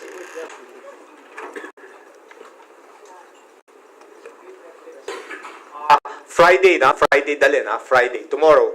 Okay. Thank you, Mr. Chair. No?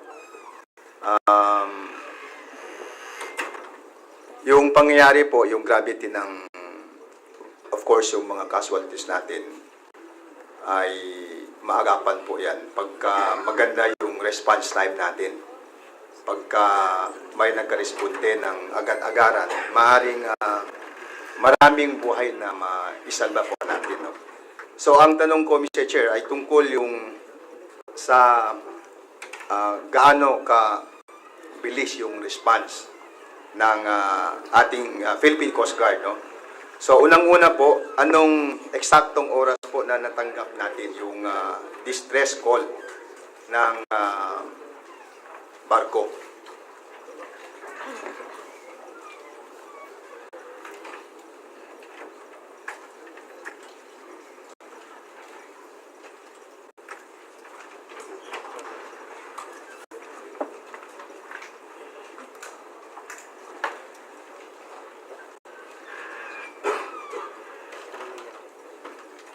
If I may, Mr. Chair. Yes, sir. Thank you, Mr. Chair. Mr. Chair, the Philippine Coast Guard received the report at past midnight, at 12:50. One of the duty sea marshals of the Coast Guard reported to his station that he saw the crew in haste going to the cabin area. So there was already an indicator. And at 12:59, the sea marshals also rushed to the third deck to check the status of the ship. Your Honor, the Philippine Coast Guard has been fielding sea marshals aboard cargo passenger vessels in high-risk areas. Basically, the reason why they're there is more sa security po. So, at around 1:15 a.m., it was at the time that the actual distress report was received. Immediately after that, the ship of the Coast Guard stationed in Zamboanga was alerted and they immediately departed. But Your Honor, the area is located in Basilan. We have closer stations in Basilan. We have one in Isabela and we have one in Baluk-Baluk. We have substation there, or Haji Mutamad, and we have one in Maluso. The coastal communities in the area, as alerted by the Coast Guard, also help to respond. There is a distance, Your Honor, that's why in the impression of the survivors, matagal pong dumating yung barko ng Coast Guard. But actually, in some instances, nandun na po yung barko ng Coast Guard. Normally, hindi po napapansin na nandun na kasi napakalawak po yung area. What I want to emphasize, Your Honors, locals po ng area ang Coast Guards na nag-responde. Kamag-anak din po nila yung kanilang mga re-respondihan. Wala pong rason ng Coast Guard na i-delay yung response dahil mga locals din po sila sa area. While we have been trying to meet our own set standard, which is what we call the Doctrine 1030, we are still struggling in keeping with our capability requirement. That's why, Mr. Chair, kami po yung nagpapasalamat sa Kongreso na kami po yung binibigyan ng karagdagang pondo para makabili pa ng dagdag na barko. So while we really want to be there as fast as what our people want us to be, medyo kulang pa rin po tayo ng barko, Your Honor. But just the same, we employed everything and anything possible in the area to act as responders para po mapuntahan kaagad yung area. We also would like to recognize, if I may be allowed, Your Honor, to recognize the local government units, the shipping community, the coastal community, and the others who really help in conducting search and rescue in that area. Thank you, Your Honor. Yes, go ahead. Yes, Mr. Chair, ang gusto po nating maliwanagan tayo, Mr. Chair, yung gaano kabilis yung pag-responde, yes, yung response time po. At saka, sapat ba yung mga assets natin talaga? May mga raiding assets ba tayo dyan sa vicinity? Kasi, de fact, 2 beses na nangyari yan, Mr. Chair. So, dapat yung unang insidente, yung nasunog ng 2023, ay dapat ay naging eye-opener na talaga yan. So, siguro ito ang dapat nating tingnan, Mr. Chair, na dapat talaga yung i-improve natin yung response time talaga. At saka, i-ready yung mga ano natin dyan, yung mga assets dyan sa vicinity area na yan, especially sa Balok-Balok area. At saka hindi lang yung mga station, Mr. Chair. Dapat meron silang kakayahan talagang mag-responde, Mr. Chair. Yes, thank you. No. In fact, nasa pipeline ngayon ng PCG that they will be acquiring fast-track vessels to improve yung ganyang mga scenarios. So, tapos na. May additional questions po po? Okay. Before, next is Congressman Chel Joc, no? Thank you. Thank you, Mr. Chair. I believe Attorney Aquino would like to say something. Perhaps we can allow him. Okay, Attorney. We just would like to clarify po yung statement ng Philippine Coast Guard. Sinasabi po nila at 12:50 p.m. one of the Sea Marshal already called. But ito pong kasama ko, dalawa. Sila po pumunta sa Philippine Coast Guard. Before 1 o'clock, ang sabi po ng Coast Guard sa kanila, baka prank lang yan. Hindi sila in-entertain. They kept on from the Philippine Coast Guard in Zamboanga Port. Pumunta po sila doon sa Baliwasan, sa seaside. At around 1 o'clock nandun sila. Hindi pa po alam ng taga Coast Guard doon sa Baliwasan na may barko na lumubog. 2 p.m. po, pinulit nila. Pumunta rin sila sa Maritime. 2 a.m. rather. Hindi pa rin alam ng Philippine Coast Guard na mayroong barko na lumubog. Kasi wala daw nagtumawag sa kanila. Nobody from the ship called them. Yes, Admiral. Thank you, Mr. Chair. Mr. Chair, Admiral, nandiyan ba yung marshal nyo? Nandito? Okay, who can answer that? Admiral o the marshal mismo? Sige, nasaan yung marshal? Nag-oath ka rin ba?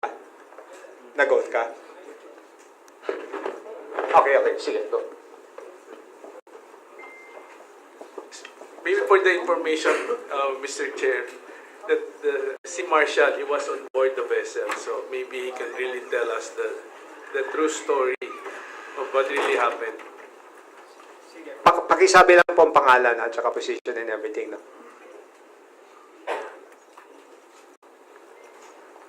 Good morning, Mr. Chair. I am Si Marshal Calmorpe, Philippine Coast Guard, assigned at Sea Marshal, Southwest Mindanao. Sige, kwento mo briefly kung anong nangyari. So, Mr. Chair, yung nangyari po, Mr. Chair, at 12:50, ay isang crew na nagpanik na doon, Mr. Chair. Napansin ng kabady ko, tapos tinanong niya, anong na nangyari? Tapos sabi ng crew, sir, taglit yung barko.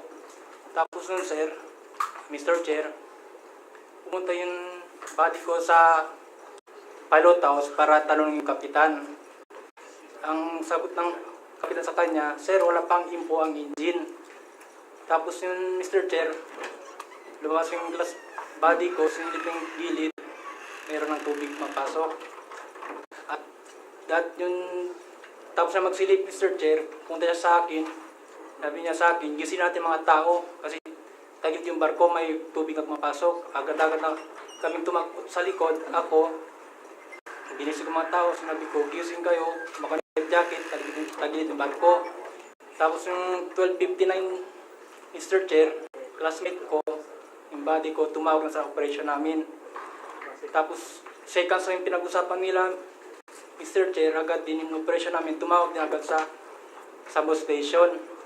Tapos yung Mr. Chair, pagkasabi ng operation namin, dumirect na agad din siya sa bus station para mas mapan yung Mr. Chair. Tapos, inauna din yung district at saka yung station Isabela, Mr. Chair.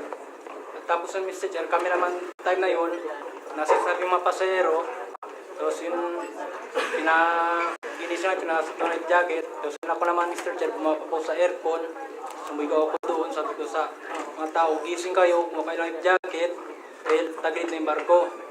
Tapos yung Mr. Chair, umakyat naman ako ulit sa third deck, para i-assist mga tao, kasi yung ibang mga pasahero doon, Mr. Chair, wala pang life jacket. Bale yung Mr. Chair, yung kasama ko nandun sa loob, nagkuhan ako, sabi ko, tayo ng life jacket kasi hindi ba dito walang life jacket. At doon, Mr. Chair, ako pa nagtali sa ibang pasahero ng life jacket nila doon, Mr. Chair. At tapos Mr. Chair, bumaba ako dito sa may aircon para visual ulit mga tao. May narinig na po akong kalampag doon sa baba. Kalampag na doon daw sa may isang malakas na putok. Doon na po yung time. Dire-diretso lubog yung barko, Mr. Chair. Bale, 01:11, Mr. Chair, lubog na yung barko. Bale, almost 1 hour din kami hindi nagkita ng kabali ko doon, Mr. Chair. Okay, thank you very much. Yes, SDS. Unang-una, salamat dun sa kwan mo, no? Na being a sea marshal, you've done your job, no? Inuna mo yung mga pasahero na tulungan.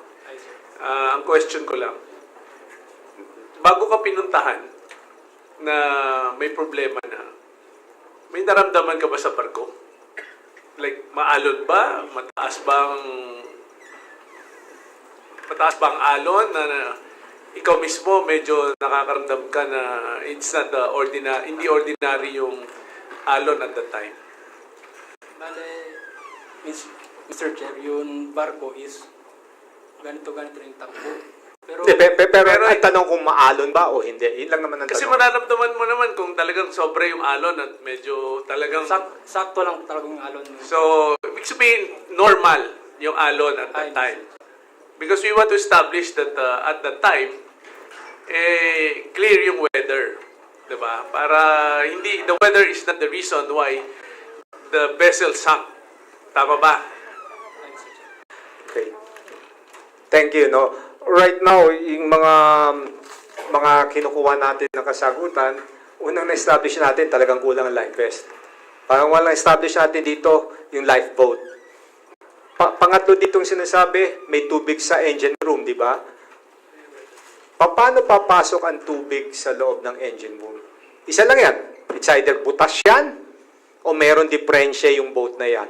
So ako, nagagalingan dito sa classification na to na pag-check nilang ganyan Kasi hindi papasok ang tubig kung walang butas yun. So napakagaling ng ginagawa niyo pag-i-inspect.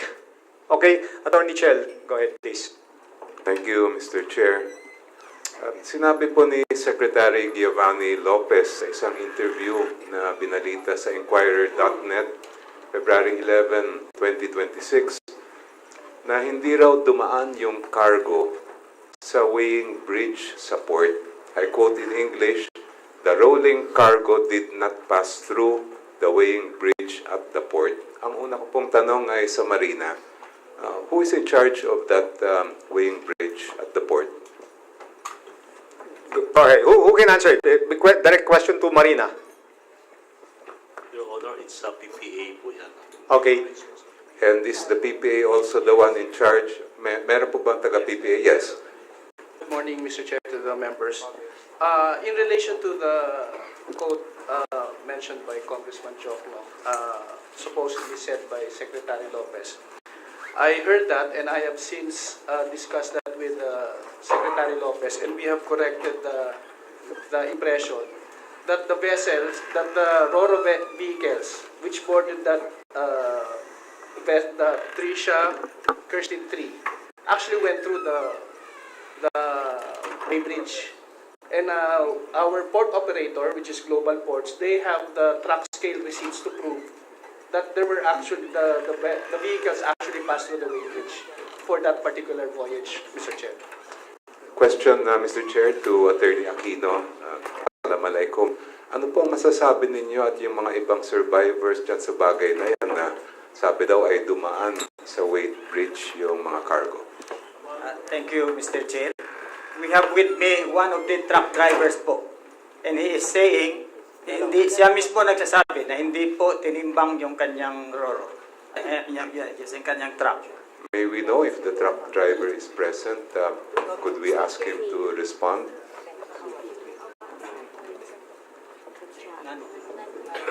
Good afternoon, everyone. Good afternoon. Good afternoon, sir. Before kayo magsakay sa barko, sir, walang truck scale, sir. Hindi sila nagta-truck scale.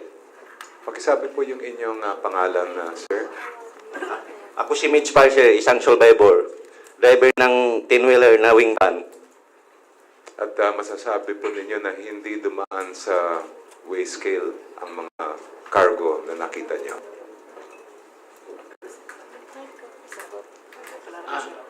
Good afternoon, Assalamualaikum. Ako si Joseph Lim, truck driver ng JNT. Unit ko is 6-wheeler forward. Ako po yung second to the last sa rampa ng barko.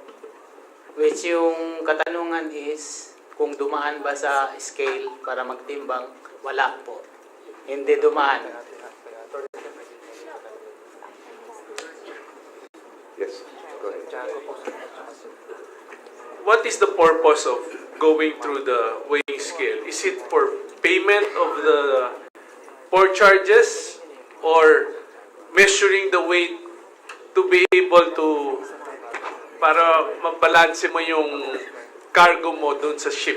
Kasi dalawang bagay yan. The port operator, of course, they would want all the cargo go through the weighing scale, the truck scale, because of the payment of port dues.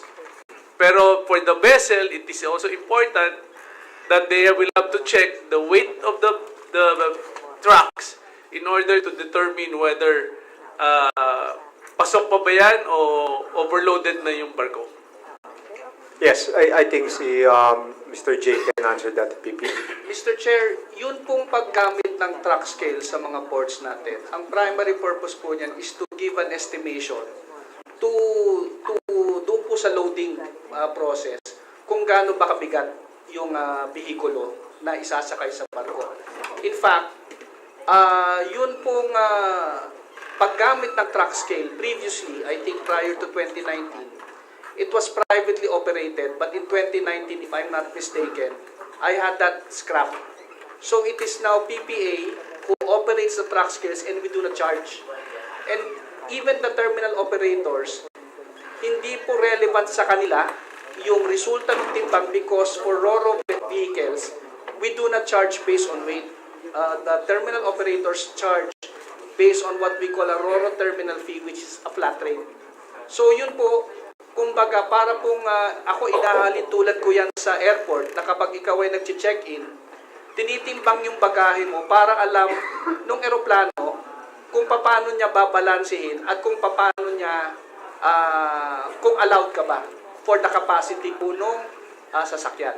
Now, this is my second question.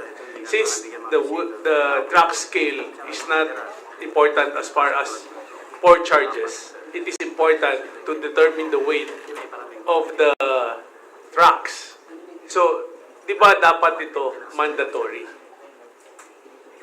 Yes, Mr. Chair, dapat po mandatory. Ngayon, dapat yan mandatory and we have witnesses that testified now na hindi sila dumaan dyan. Now, who is now responsible na in making sure that they all go through the track skill before boarding the vessel? Technically po sa proseso, ang dapat pong namamahala nun is the terminal operator. But from our experience, and we have raised that issue so many times in the past, may mga rason not solely attributable to the terminal operator na may mga kinakarga talagang sinasadyang hindi padaanin sa track scale dahil pag nagkaroon po ng record kung gaano kabigat yung mga bihikulo, makikita na dapat hindi na isakayan. Ang huling-huli po na touch dyan, based on experience, regardless of kung gaano kabigat, meron po yung mga barko na tinatawag na waterline. Pag yan po, waterline na yan, ang nagsasabi po niyan, depende po doon sa mga engineers na nagdidesign yan, kung hanggang saan ang kapasidad ng barko, pag kinargahan mo kung hanggang saan siya lulubog sa tubig. Hindi po dapat lumalampas ang tubig sa waterline na yun. So, more than the weight po, merong visual inspection dyan bago palayagin ang barko na makikita na dapat hindi bumababa sa linyang yun yung barko in the water. Congressman Chen, you want to address the question to Yes, Global Port or because sila yung port operator eh? Well, just one more question to the PPA. Alam nyo na pala na matagal na nangyayari yan at hindi dumadaan sa weight bridge yung mga cargo. Anong ginagawa ninyo para maayos yun? Mr. Chair, nire-require po namin yan. In fact, right now po, may way bridge po doon. Pero for one reason or another, and sa amin po, either terminal operator, hindi naman po kasi, sa totoo lang po, and I will be very frank, ang nangyayari po, hindi lamang po naman limitado yan sa Pantalan but all over. Hindi po natin mababantayan talaga yung aktwasyon ng mga individual kung yan ba ay palulusutin o palalampasin nila. Meron po tayong polisiya, nandyan po ang ekwipo, sinasabihan po namin ng mga tao namin kung ano ang dapat gawin. Pero sa Pantalan po, and I would like to disabuse yung impression, hindi lamang po PPA ang nagpapatakbo ng Pantalan. Nandyan po ang PPA, may pribado pong terminal operator dyan, nandyan po ang Philippine Coast Guard, ang PNP Maritime, ang Marina. So napakarami pong moving parts at moving elements dyan. At kapag nagkaroon po ng pagkakataon na kuntsabahan dyan, doon po tayo nagkakaproblema. Mr. Chair, I have to disagree very much with that statement. Napakasimple lang at napakamura po yung CCTV camera. Madali nang i-install yan. Pag na-install yan, di malalaman natin kung dumadaan talaga sa weight bridge o hindi yung mga cargo. Anyway, if I may move on, may I know if we have representatives from the Insurance Commission and the insurance companies who covered the ship? Mr. Chair? Go ahead, introduce yourself, no? Good afternoon, Mr. Chair. I'm Brian Gale Tisibuya from the Insurance Commission. Do you have the documentation for the insurance coverage of this ship, the MV Trisha? Sir, unfortunately, we do not gather the insurance policies issued by insurance companies in favor of their clients. Do we know if there's anyone from the insurance companies who covered or provided the insurance to Allison? Yes, kindly introduce yourself. Good morning po, Mr. Chair and the members of the committee. I'm Eileen Uy po, Executive Vice President and General Manager of Bethel General Insurance. The vessel po was covered under Marina Compulsory Passenger Accident Insurance po issued by Bethel with a period of insurance from February 19, 2025 to February 19, 2026. Magkano po ang nasa insurance policy as indemnification for passengers kung sakaling may mangyari po ito? For accidental death po, per manifested passenger, it's 200,000 po for accidental death. And then for emergency assistance, 50,000 po per passenger. unmanifested, yung wala po sa manifest, hindi po covered na policy Yung ninyo yan? unmanifested passenger po is hindi po talaga siya covered under the Marina PA insurance policy because the requirement is for the manifested passenger. But I would like to inform the committee po that even though the investigation report, there's no final investigation result yet from the Philippine Coast Guard or the Marina. The management po has decided a compassionate assistance po for the unmanifested passenger by paying 50% po of the applicable benefit for manifested You know, passenger. 50%. Yes Eh, po. pinalusot ng Allison na kaya hindi nakalagay sa manifest yun. Talaga. To the Coast Guard, Mr. Chair, meron po kayong sinubmit dito sa committee ng isang report na nakalagay na ang maximum number of passengers ay dapat 352 lang at ang number of passengers actually na nasa ship per passenger manifest ay 332. Ang tanong ko po ay, base sa inyong investigasyon, ilan ang pasahero na wala sa manifest?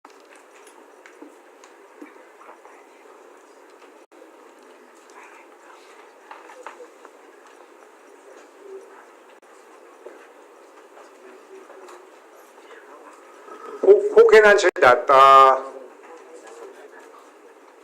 Yes, go ahead. Thank you, Mr. Chair. From the Coast Guard, the report says among the survivors, there were 96 who were unmanifested. Grabe, dami. From the cadavers, recovered cadavers, 8. Missing, 8. A total of 112. So if you had 332 passengers based on the manifest and another 96 not on the manifest, lampas-lampas na po yan. Dahil ang maximum ng ship ay 352 passengers based on the report you submitted to us. If I may reply. Thank you, Mr. Chair. Actually, we sorted out the list and we found out, or the team found out, that there were double entries in the list. So actually, the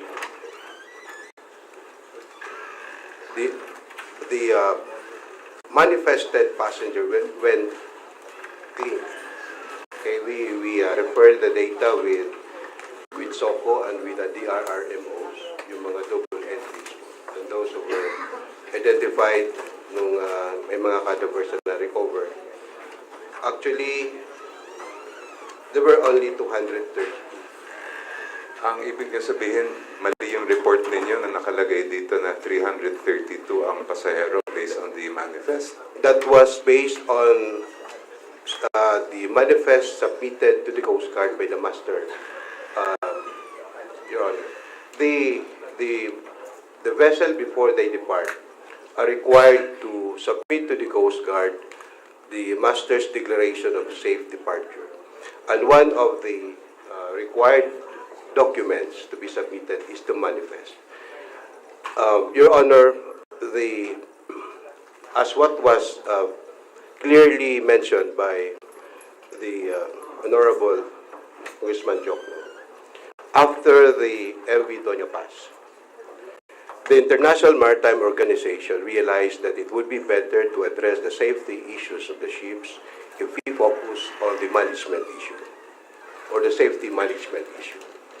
That the International Safety Management Code was passed, and the Philippines adopted it locally, coming up with the National Maritime Safety Management Code. In that code, the responsibility rests on the master and the ship's operator. It is also the founding basis why the Coast Guard only requires the master, because he is the one responsible, to submit to us a master's declaration that the ship is safe, including in that submission is the manifest. So we did the due diligence after the incident. And we have not made this secret, Your Excellency, Your Honor. There is really a prevailing problem in that area insofar as manifesting of passengers concerned. Scalpels exist. They proliferate for years. Thank you, Your Honor. I have a question to Attorney Aquino. Based on your experience, marami na rin po kayong nasakyan ng mga barko. How common is the practice of unmanifested passengers? Since I was still a child po, I've been traveling from Tawi-Tawi to Zamboanga and vice versa, no? Nung araw, dumadaan pa po, bawat barko nag-stop from Sitangkay, Tawi-Tawi, ang pinakadulo, to Bungaw, and then to Siasi, Sulu, Please speak closer to the to microphone. Holo, Sulu, and eventually to Zamboanga City, and vice versa. It has been a practice po for all of the shipping lines, Sampaguita Shipping, Alison Shipping, na nag-i-issue po ng ticket on board the vessel. Nakalayag na po, saka mag-i-issue ng ticket. Yes. So, it is safe to assume that those passengers whose tickets were issued only on board the boat, they were not manifested. Sino po ang kikinabang sa mga binabayad na mga pasahero na wala sa manifest sa pagkaalam ninyo? Obviously, it's the shipping line. Because probably, if I may surmise, probably kasi, ina-allow po, kasi if they issue tickets before departure, makikita po ng Philippine Coast Guard and other authorities. So, hindi sila hahayaang lumayag because of overloading. So, that's why the practice of issuing tickets while the boat has already departed has been prevalent ever since. And I'm talking about as early as the 80s. Hanggang ngayon po yan. Hanggang ngayon. Mr. Chair, mukhang walang nagbabago mula pa nangyari yung trahedyang Doña Paz. Just a few more questions, if I may, Mr. Chair. Attorney Chen, yung survivors, pakitaas lang kamay kung kasama kayo sa manifest.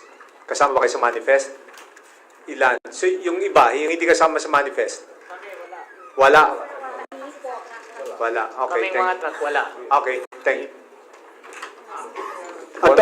So, wala. Before that, I would like to acknowledge our Vice Chairperson, Congressman Rog Gutierrez. Just a few more questions, Mr. Chair. Also to Attorney Aquino and the other survivors, makakumpirma ba ninyo yung nabanggit kanina na dadalawa lang po ang lifeboat na nakita sa barko? Based on the testimony of my fellow survivors po, tatlo po actually and I'd like to correct, it's not a lifeboat, it's a life raft. Kasi yung lifeboat po may makina po yata, if my understanding is correct. So it's a lifeboat, a life raft. Tatlo po ang napansin ko na nagamit.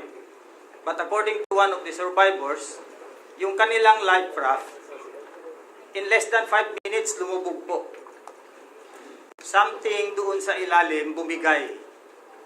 So that's why we were suspecting the life raft was a makeshift life raft. Hindi susi talaga standard. Probably plywood po siya. Kaya nung siguro because of wear and tear, kasi nasa taas po yun ng barko, tinatamaan ng ulan, ng araw, nung lumubog, nasakyan, nabali po siya. Kaya lumubog po yung life raft na yun. Last question, Mr. Chair. Yung pong mga life vest naman o life jacket, ano ang naobserbahan ng mga survivor? Opo, ma'am. Please identify yourself and answer the question. Good afternoon, everyone. I am Uzaida Ismi, and I am one of the survivor po. And nasa aircon accommodation po kami that time. And yung cabinet po ng life jackets, nakalock po. So we had to forcefully open it. And yung nagbukas po nung cabinet nung locker na yun, ay one of the passengers po. Siya po yung katabi namin na bedding. Actually ngayon po, nasa Senate po siya. Si Sir Nur Hussein Sali po. And yung yung ibang cabinets po, kinailangan din pong sipain ng ibang passenger para ma-open lang po yung lock. And yung yung pagkakuha po namin ng life jacket namin, naka-double knot po siya. So you won't be able to use it agad-agad kasi kailangan mo pa siyang buksan. Nakaganon po siya very tightly. And pagka-open po namin ng life jacket, sira po. So we had to, kinailangan po namin gamitin, like we had to be resourceful kung paano namin po ayusin yung life jacket namin. And wala pong mga whistle din at the same time yung life jacket po namin. Mr. Chair, that is the real tragedy of this incident. And it makes me really angry that this happened and it has been allowed to happen. Ang Doña Pascua ay nangyari pa noong 1987, 39 years have passed. Pareho pa rin ang wala nagbago sa sitwasyon. In that particular tragedy, kulang din sila ng life jackets. In that particular tragedy, overloaded ang ship. In that particular tragedy ay yung mga pasaherong wala sa manifest umabot sa halos kalahati ng nakasakay sa barko. From what we investigated, there were only roughly 2,000 plus manifested and more than 2,000 not on the manifest. And yet, up to now, nothing has changed. There has to be accountability for this, Mr. Chair. Thank you, Attorney Shell. Mr. Chair. Yes, a short manifestation lang dahil. Thank you very much, Mr. Chairman. May manifestation lang ako rito kasi with me, I have a resolution of the municipal government of Bacolod kung nasaan ang port, yung port na dinadaungan ng mga barko. Ang gusto po nila, wag na papuntahin yung Allison Shipping kasi dadami ang mamamatay pag Allison pang pumunta ron. So, yan ang inaano nila. Although maraming nagsasabi na, anong sasakyan? Papipilitan ang mga walang masakyan na sumakay roon at mapipilitan na mamamatay. Ngayon, in the matter, Mr. Chairman, ng mga nasa manifest, actually, sensya kayo, Admiral Gavan, when the Philippine Coast Guard issued a statement saying that the missing persons were only 10, only to find out that on January 31, we already recovered, the civilians recovered 15. In fact, I sent a text message to higher-ups na sabi ko, based on the reports of the Philippine Coast Guard that 10 are missing, the dead bodies recovered, cadavers, are already 15. And now, we have already recovered more than 30, other than the 18. That were already identified. So, hindi ko malaman kung ganun na 52 or 54 na ang, I think mga 57 na ang namatay, plus yung buhay na survivors, more than 300. So, almost 400 na ang mga, ang passengers. So, yan po ang, namin. Now, yung doon sa pagkakarga, I was present together with when the mayor, when he arrived, the mayor was asking some passengers at the yung kinalalagyan ng mga survivors. Sabi niya, anong nangyari doon sa karga? Sabi ng mga meron doon van, yung wing van. Tumaob yung wing van. So, tumaob, kaya nabutas yung side ng barko. Kaya gumanon na. When the boat, umano na,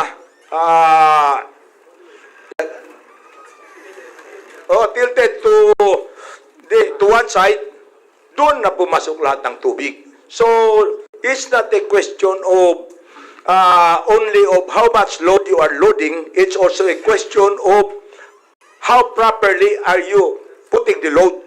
Especially so that the barko has been remodeled from one decker to 3-decker passenger boat. Kaya top heavy talaga yan.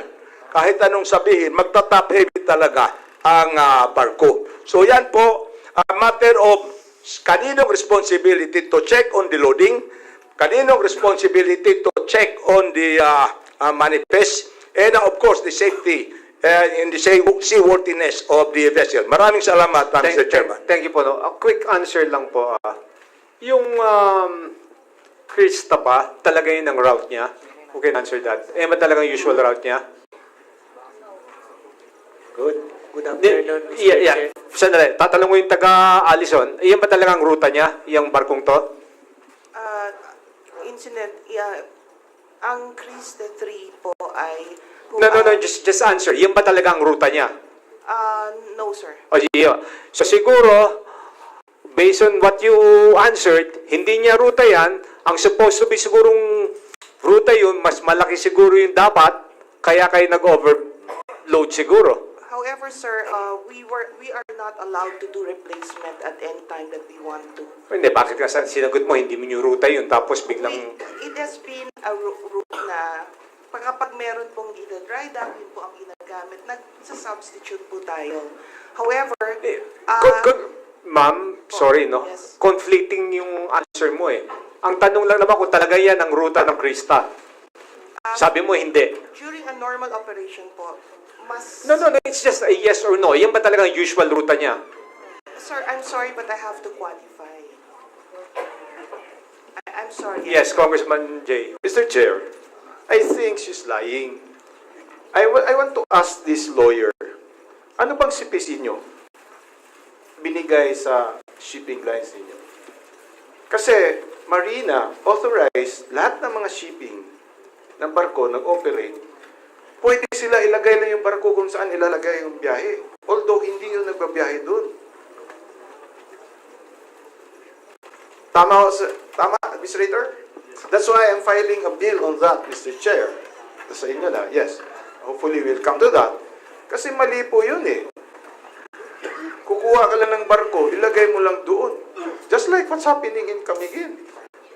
Sige, Kaya nagbabanggaan yan. Answer attorney. Sir, we had an approval coming from Marina Yes. for a change or replacement of the vessel before we sold the tickets. No, hindi. Hindi yun, ma'am.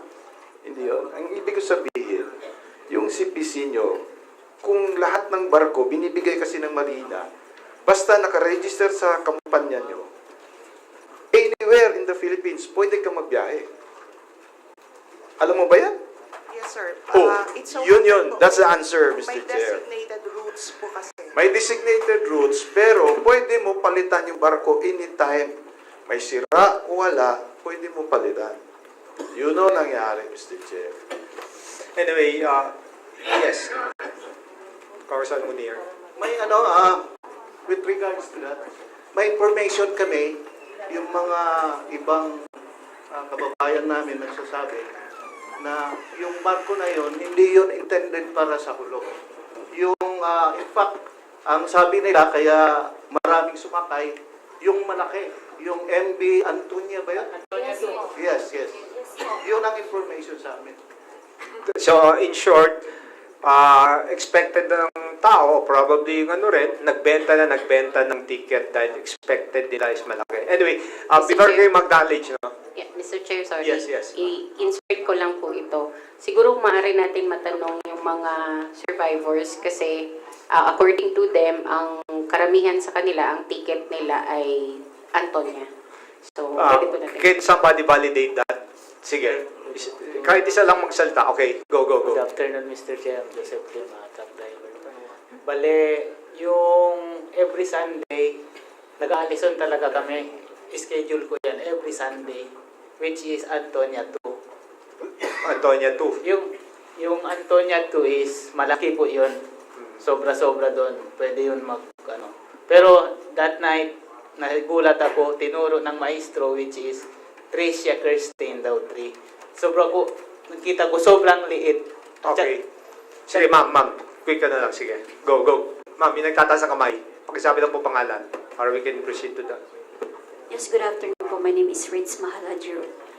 Ako po yung anak nung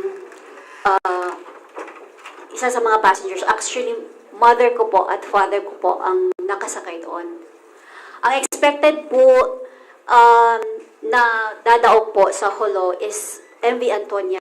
Yun yung sinabi niya sa kapatid ko, which is yung from Holopo. So, nung pagkalunod ng barko, nung nalaman nila na merong anong tawag to? Na lunod na barko, sabi, Trisha daw.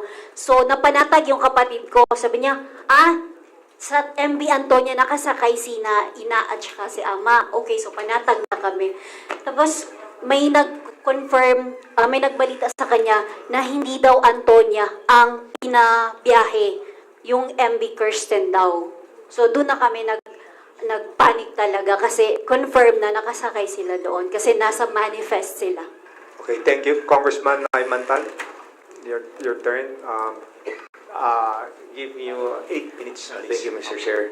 I would like to ask pa kung sino maka-answer regarding while the Allison is still under investigation and in suspension, especially now, kailangan ng mga tausug, mga kababayan namin na mag-travel. Meron po ba tayong alternative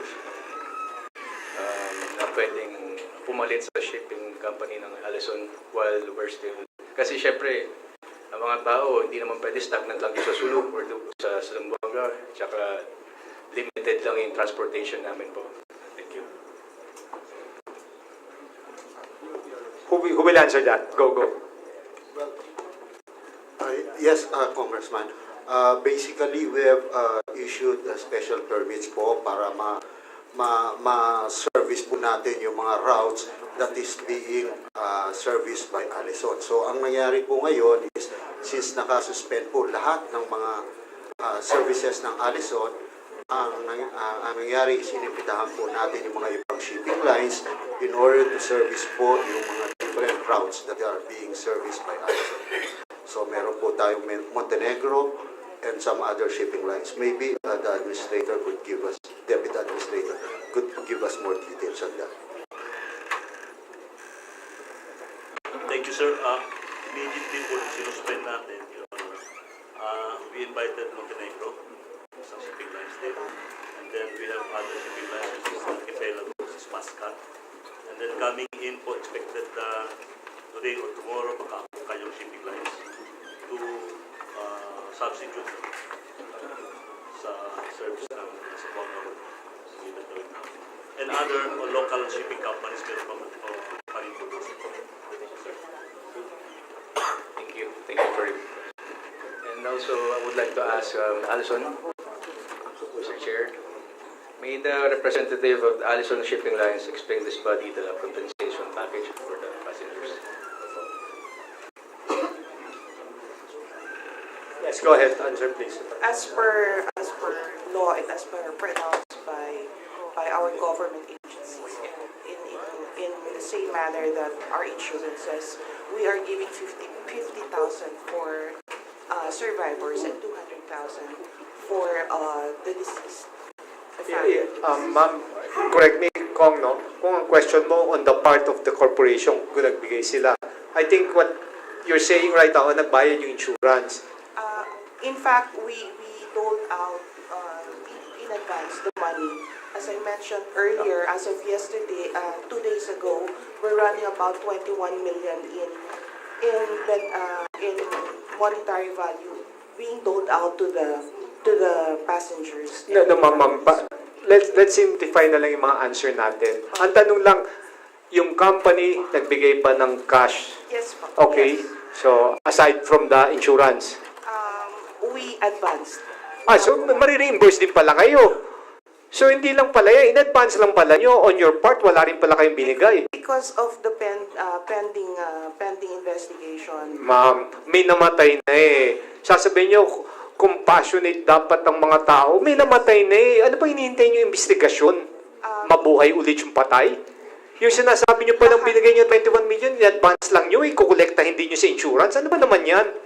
Sir Chair, in connection to the insurance, Mr. Chair, if you allow me to ask a question. Patapos lang po natin si Congressman Ayman kasi gusto ko lang talaga ma-address yung question na yun eh. You're bragging that you dole out 21 million. Ako, di minsan sabi ko, Ang bait naman itong kumpanya to, naglabas na, yung pala, parang advance pala yun, kukolektahin din pala yun sa insurance. Anyway, Congressman. Okay, my second question, Mr. Chair. What is the basis of your computation to be able to arrive with that amount to be given to the passengers? Was it based on the insurance or based on your description? It was also based on the pronouncement made earlier for surviving and the insurance policy as well, 50,000 for survivors and 200,000 for the deceased. My third question is, can Allison Shipping Lines provide this body of the complete list of the passengers who have already received financial assistance from your company? Yes, sir. We're willing to show and submit all those names that were given already. Ilan na po yung nabigyan?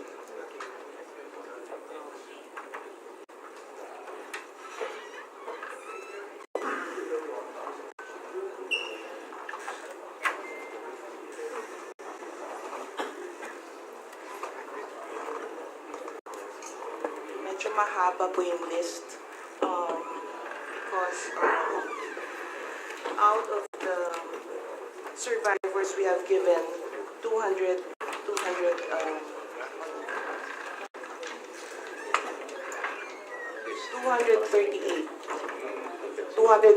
for the survivors.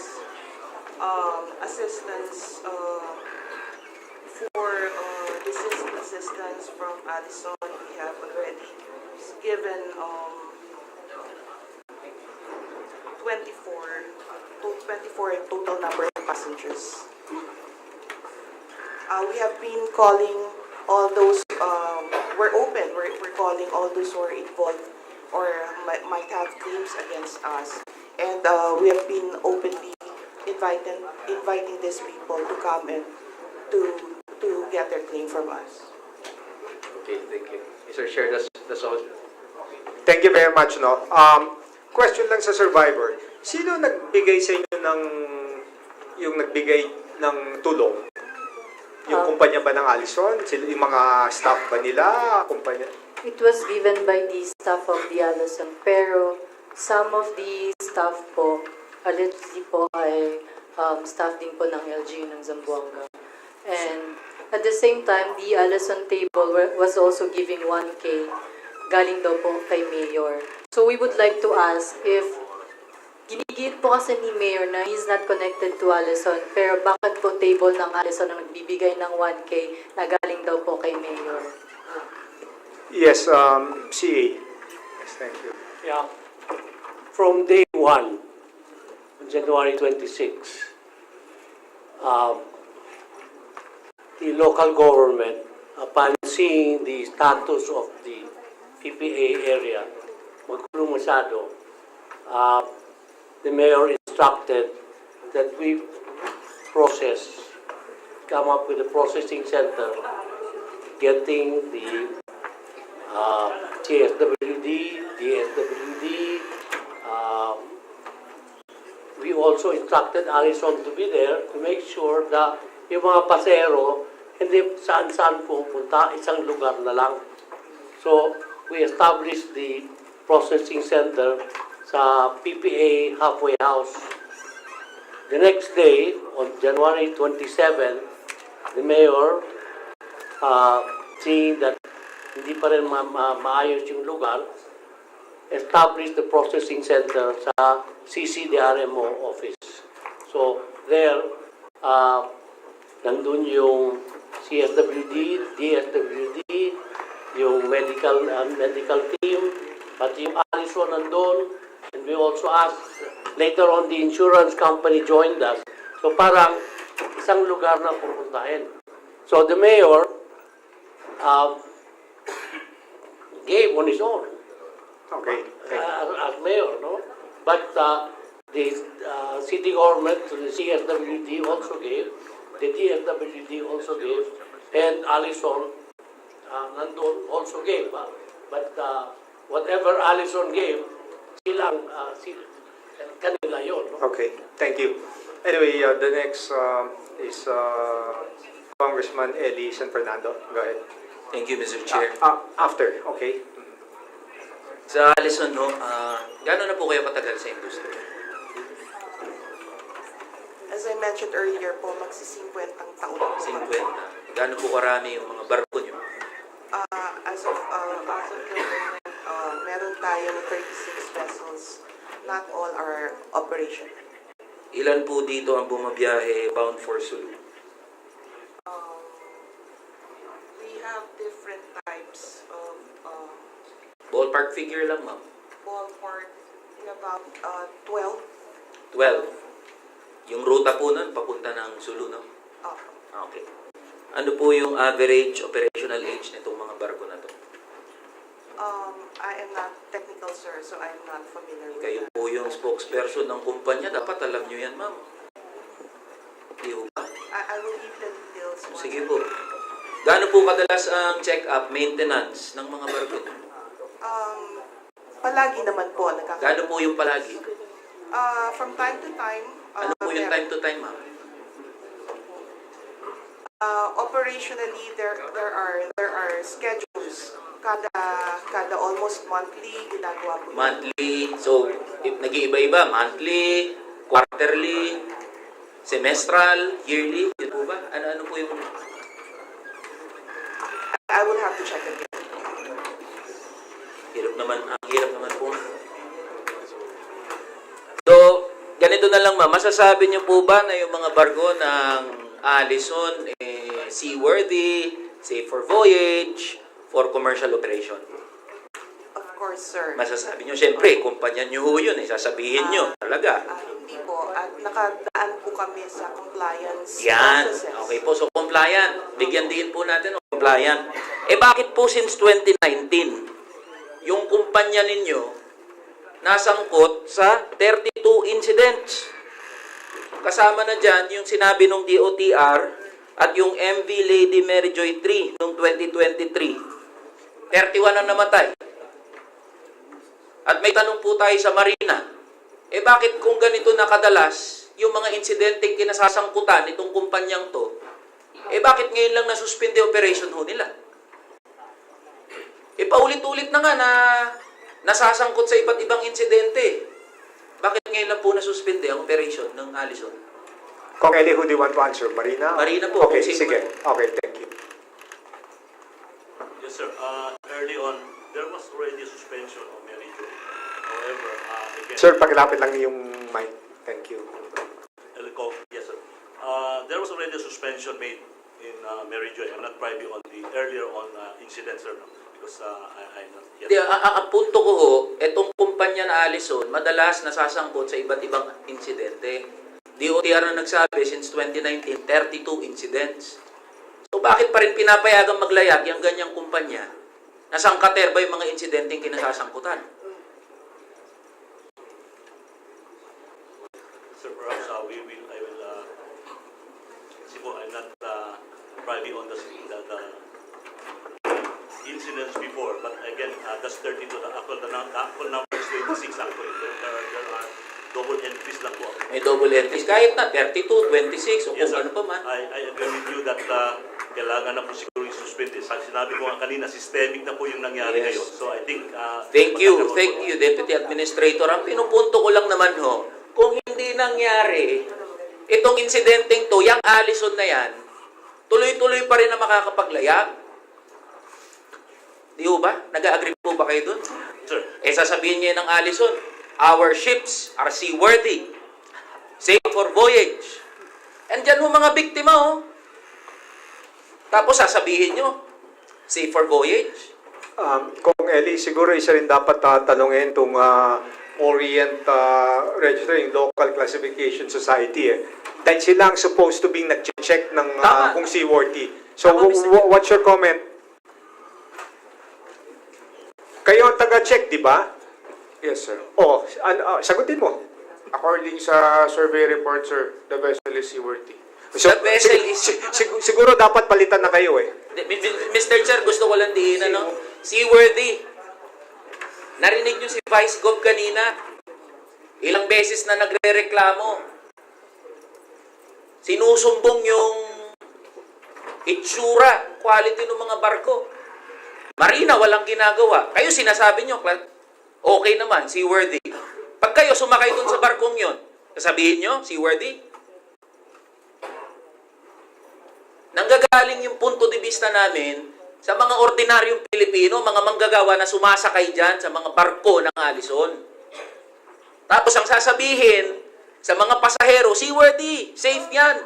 Eh kayo nga mismo eh. Baka pag pinasakay kayo dyan, baka hindi nyo sabihin, baka lumubog to, maya-maya.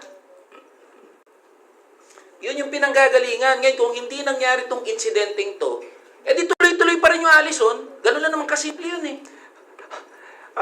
Alam mo itong classification society na to, simple lang naman eh. Pag ikaw nadapa sa isang lugar, iingatan mo na ang sarili mo na hindi ka madapa. Eh ilan ng beses nagkaroon ng insidente? So ano ibig kong sabihin dito? Dapat lalo nating ginagawa yung role natin na checkin yung mga sasakyan. Ako, I stand by my opinion that Allison vessel was not intended for that open sea. Pinayagan natin maglayagan doon. Because ang original, yan Antonia. Yung original ticket sa binili nila is pang Antonia.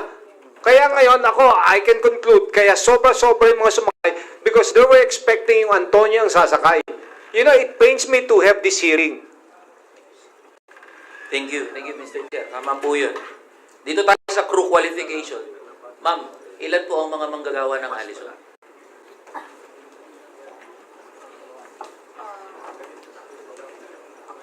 According to ang kapitan, second engineer at ito pa ay there's a total of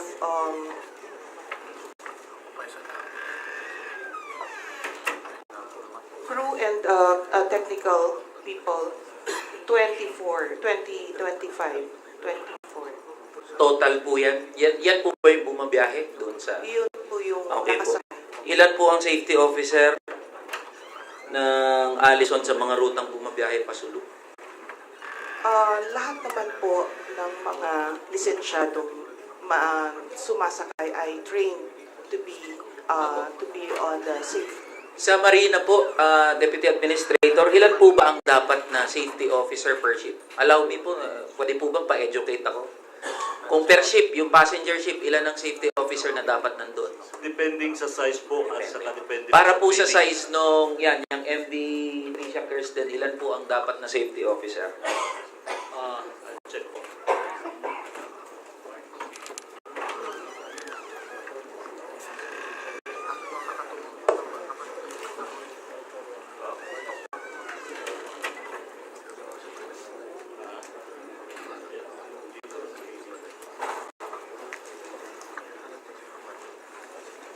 Sir, for our manning certificate that was issued to the vessel, ang sa deck department, we have 6, and sa engine department, we have 5. So, 11 po. Okay po. Mr. Chair, gusto ko lang itanong, meron bang mga safety officer dito ng Allison na present? Wala po. Sige ho. So, papaano po tinitiyak ng Allison na qualified yung inyong mga crew? Pagdating po dito sa mga safety procedures. Sir, per requirement po ng Marina, they are always being, they are required to be trained, to undergo training. Every kailan po to? I'm not sure kung... Sa Marina po, gano katagal po? Every 3 months po ba? Every 6 months? Sir, depende po sa kanilang rango. Ngayon, kung hindi po sila sumasakay beyond 3 years, magre-refresher o retraining sila. But then if they are currently na nandun, unless na meron kaming dagdag na regulation to have competence training, may dagdag po yun. Pero kung sila ay nandun naman, continuously serving the vessel, tuloy-tuloy po yun. Kasi it seems like, ito pong nangyari sa MV Trisha Kerstin, parang wala pong competent enough na crew pagdating sa safety procedures. Mabuti na lang ho yung marshal ho natin ng Philippine Coast Guard, talagang sinuyod. Batay ho dun sa mga kwento, kanina ko pa po pinakikinggan Baka nauna pa yung mga crew na tumalon So, nasaan yung mga safety officer? Paano nyo tinitiyak ho yung safety procedures diyan ho sa mga lumalayag na mga barko? Doon naman po tayo sa, kanina pa po ito binibigyang diin. Ito na rin po, patapos na ako, Mr. Chair. Dito sa mga safety equipment. Di ba merong certificate of inspection, yung passenger safety certificate? Taon-taon ho ba to, Deputy Administrator? Yes, sir. After inspection, then we will issue the safety Okay. certificate. So, ma'am, sa Allison, alam niyo po ba yung lifespan ng mga inflatable components, halimbawa sa life jacket? Sir, that's quite technical. I'm not Okay. familiar. So, for the information po, every 3 years, napakinggan po natin yung sinabi ng mga pasahero, ng mga biktima. Biruin nyo, nakalock pa mismo. Tapos, sira-sira yung mga life jacket. Tapos, kanina, ma'am, kaya kanina gusto ko mag-interject kasi pinanindigan nyo po eh, na compliant. Naiintindihan ko po kayo, ma'am. Sasabihin ninyo, compliant ang Allison. Pero nakita nyo sa video, walang mga life jacket. Tapos ipagdidiinan nyo dito ng kumpanya ninyo na compliant kayo. Hindi man lang tayo nagkaroon ng hiya sa mga pasahero. Walang life jacket. May bata, may baby na namatay. Sabi di ba sa protocol, upon embarkation, yung mga bata, yung mga baby, dapat bibigyan ng life jacket. Bibigay lang yan upon disembarkation. Ma'am, kayo ho ba, tatanungin ko, nakita nyo sa video, nakita nyo sa balita, hindi nga nagawa ho ng barkong yan, ng kumpanya ninyo. So how could you say that your company is compliant? Hindi naman makakaiwas din dito, Marina. Trabaho nila yan eh. Kasi ma'am, kaya kami nagagalit, kasi harap-harapan, ito po mga biktima nandito. Sila mismo, lived experience, traumatic for them. Tapos ganito maririnig natin dito. Mr. Chair, I'd like to end with a short manifestation. Alam nyo, yung mga kagaya nyo po na mga malalaking negosyo, kaya po kayo yumayaman ng todo dahil sinasangkalan ninyo yung safety ng inyong mga pasahero sa ngalan ng kita. Di bali ng kumita, yung mga pasahero ninyo, bahala na kayo pag magkaroon ng aksidente dyan. Ayaw nyo tanggapin yung ganitong sinasabi, tapos sasabihin nyo, laking galit ng mga manggagawa. Mga galit talaga kasi buhay at kamatayan pinag-uusapan natin dito. At ang goal ng inquiry na ito, na hindi na tumaulit, baka next year, ganito na naman aasahan eh. May masasangkot na naman na isang barko, maririnig na naman natin sa mga ahensya ng gobyerno na ginagawa natin, lahat ng po pwede nating magawa. Pero paulit-ulit na problema na lang yung ma-experience natin. Yun lang po, Mr. Chair. Gusto ko pong pagdiinan yun. Sana nawa sa ating mga negosyante, especially po sa industriya ninyo, nawa iisipin natin ang safety ng ating mga pasahero. Huwag naman sana palagi kita na lang iniisip ninyo. Huwag ho ganun kasi buhay at kamatayan ho to. Mga bata ang nawalan ng buhay dito. So yun lang po, Mr. Chair. Maraming salamat, Kong Eli. Kagaya sinabi ni Kong Dada, no? Pag pumasok ka sa aeroplano, pag may nakitang bata, sasabihin ito yung life vest and everything. Now, yung finlash po natin ngayon sa screen, yan po ang difference ng Antonia 2 sa Trisha Kerstin. Okay? Isang question lang coming, siguro pwede sagutin ng yung sa private sector na sa Philippine Shipping. Pwede bang gusto niya sasagot? Ang tanong lang po dito, yung Trisha Kerstin ba is talagang suited for mga ganyang klaseng biyahe? Who can answer that sa private sector na shipping industry? Who can answer that? Mr. Aguilar ba yan? Sino ba yan? Sino pwede sumagot? Is this talagang seaworthy to travel sa open sea, yung ganitong vessel? Who can answer that from the private sector na Philippine Shipping Association? Mr. Aguilar? Nagtataas mo si Mr. Aguilar?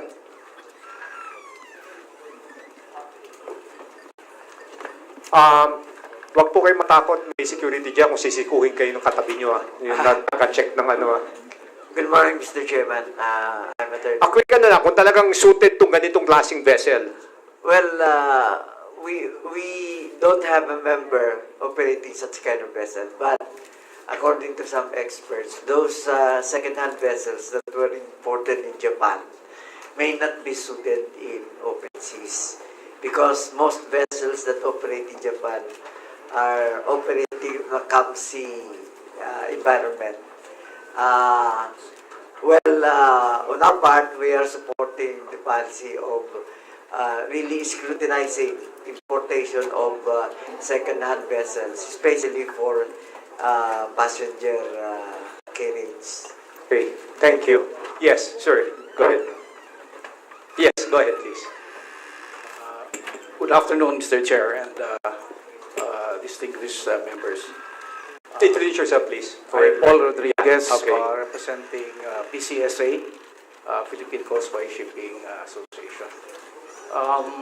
In our opinion, Mr. Chair, there are ships from Japan that are suited for coastal navigation, and there are ships that are designed for flat waters, inland waters to be very specific. At this point, we cannot say that Trisha is not a coastal vessel. But to the best of our knowledge, the accident, just a probability, since based on the statement of Attorney Aquino, that there was an ingress of seawater in the engine room, that could have caused the destabilization of the vessel. And the culprit of that could be the tail shaft. This is a technical issue, but the tail shaft could have moved. And so water came in to the engine room, and that's why the crew could have possibly tried to pump out the water in the engine room. And it's obvious that once the vessel is not anymore in its upright position, the rolling cargoes could easily roll. No? The lashing materials could not withstand the weight of the heavy cargoes. So this is just a high probability. Okay, Mr. thank Chair. you. Next, who will ask the question is Congressman Munir, the Kuya Munir, not the other Munir. Oh. Maraming salamat, Mr. Chairman, at maraming salamat sa lahat. My question is for the Allison. Ilan bang ticketing boat nyo sa Zamboanga? Meron po kaming official ticketing office na binibilan po. What about Outside. sa Pantaran? Meron kayo? Sa Pantalan, I'm not sure po, sir. Pero kasi we have our own ticketing booth. Ano bang requirement nyo bago makakuha yung tao ng ticket? Usually po, nagdadala po ng credentials or ID. Mr. Chairman, Para- this is in connection with the yung mga walang pangalan. Para makita po yung pagkakailanlan ng taong bumibili ng ticket. So after bumili sila, pag malapit ng departure, saan siya pupunta? As of now, sir, I'm not familiar with the visual of the port. However, may mga instances po na bumibili minsan outside, which quote-unquote po, sinasabi nga po may mga scalper. So, pagkatapos nila bumili ng ticket, hindi ba sila pupunta sa terminal ng PPA? I'm not familiar, sir. I'm sorry. Dapat alam mo yun. Kasi ang pagkakaalam ko, pagkatapos bumili ng ticket, pag malapit ng departure, pupunta sila sa PPA. So, hindi ba tinitingnan ng PPA kung sino ang nandoon pag pumasok sila sa loob ng terminal? Just like the terminal of the airplane? Mr. Chair, I think just for clarification, there is the representative of the terminal operator in Zamboanga Global Port there. Yes, can the representative Global Port answer that inquiry? Good afternoon, everyone. Thank you for... Kindly I'm state your name, Henry please. Pirola of Global Port Terminals. I'm the President and CEO of the company. Sir, sa pagkakaalam ko po, again, I cannot fully assure na lahat. Dapat pumapasok po siya dun sa PPA terminal building po na nasa, again, if you're familiar po dun sa layout ng Zamboanga Port, malapit po siya sa warehouse ng namin, and then approximately opposite ng Bureau of Customs na building po. Hindi, kasi for your information, may seating kami dati. So, pagkatapos bumili ng ticket, papasok sila sa terminal. Tinitingnan yung ID, identification. So, bakit ngayon hindi na? Sir, ngayon po kasi yung operations po ng terminal building or ng passenger terminal building nasa nasa PPA pa po ngayon. Mr. J, can you answer that? Yung sinasabi nitong taga-Global Port? Alam nyo, Pong Munir, kaya hindi natitignan yung ID. Yung ticket nga wala eh. Walang pangalan, walang destination, walang time. Kaya hindi natitignan yung ID eh. Kaya nga, dapat para maiwasan natin yung mga sakunan na ganyan, dapat tingnan natin talaga. Gawin na natin parang eroplano para at least ma-account natin talaga kung ilan ang pasahero ng barko. Kong Munir, PBA, can you just answer it? The port manager of Zamboanga, cited by Vice Governor Tan is here. He is Mr. Arsini Jumani. Pakisagot yung question ni Kong Munir. Assalamualaikum po. Okay. Ganito po yan. Pag may ticket na po yung mga pasahero, papasok po sila sa loob ng port natin, sine-check po ng mga security guard natin sa entrance gate. Okay? Check yung ID. Ticket po at saka yung ID, sir. Tapos pag okay na po, sir, we will direct them papunta doon sa temporary terminal passenger building natin, which is with complete amenities po. Temporary po siya ngayon. So pagdating po doon, check ulit kung talagang to ascertain na siya talaga. Then pagkatapos po, dadaan po sa screening po. Bagay screening po, sir. And after that, papunta na po doon po sa pre-departure area. Yun po, sir. Bakit nagkaroon tayo ng maraming wala sa manifest? At tulad ng sinabi ni Chairman, mawalang pangalan. Paano sila nakapasok doon? Well, sa ako po, yung sa PPA po, as far as we are concerned, siyempre, po tayo. Yung concern po natin is only the facilities. So in this case, the terminal building. So kung ano po pumapasok, yun lang po na-check natin. So, wala po, ang PPA po, sir, wala po tayong function na mag-check on board the vessel. Sa baba lang po tayo. Pag pumasok sa terminal, dapat identify nyo kung sino ang pumapasok at sumasama. Sir, baka ito naman, may mga instances kasi, may mga passes which is wala naman doon sa manifest. Hindi dapat yun. Dapat tingnan nyo talaga yung identification. But the PPA, sir, hindi po tayo nagbibigay ng passes. Wala po tayong motor. Delikado tayo pag ganyan. Halimbawa, may mga terorista sumama sa barko. Delikado tayo. Meron po kami nahuli isa na shipping line. Pumasok po, sir. Tapos, dala-dala ng nila, driver nila. So, on the process of revocation, ang kanilang permit to operate. Yun po, sir. Tinatanong ko ito, Mr. Chairman, kasi maraming bumibili ng ticket na binibenta. Iba yung pangalan. So, dapat ma-identify nila talaga bago pumasok sa terminal.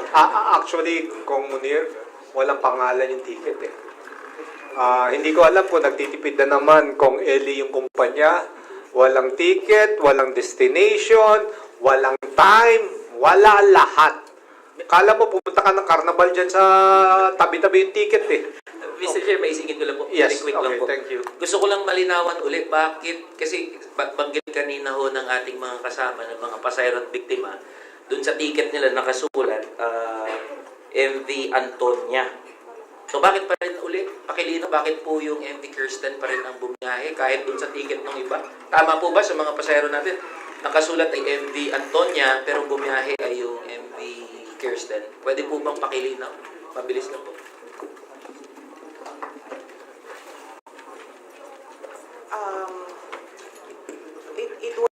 decided upon dahil po magkakaroon ng scheduled dry docking ang isang barko. At hiningan, ang sinasabi ko lang po ay hiningan namin ng permiso na magre-replace po kami sa barko. Kaya nabanggit ko rin po na hindi kami nagtinda ng ticket ng mas maaga, kundi 2 days before after po dumating ang permiso ng Marina na magkaroon kami ng replacement dun sa rutang yon, ay dun po lang po kami nagbenta ng ticket. Question lang. Yung pagpapalit, last minute ba yan? Hindi? Hindi po, nahingan pa po namin ng permiso sa Marina. So, ang tanong ko dyan, yung benta ng tickets nyo is based on the site of Antonia? No po. We did not sell tickets under the name of Antonio.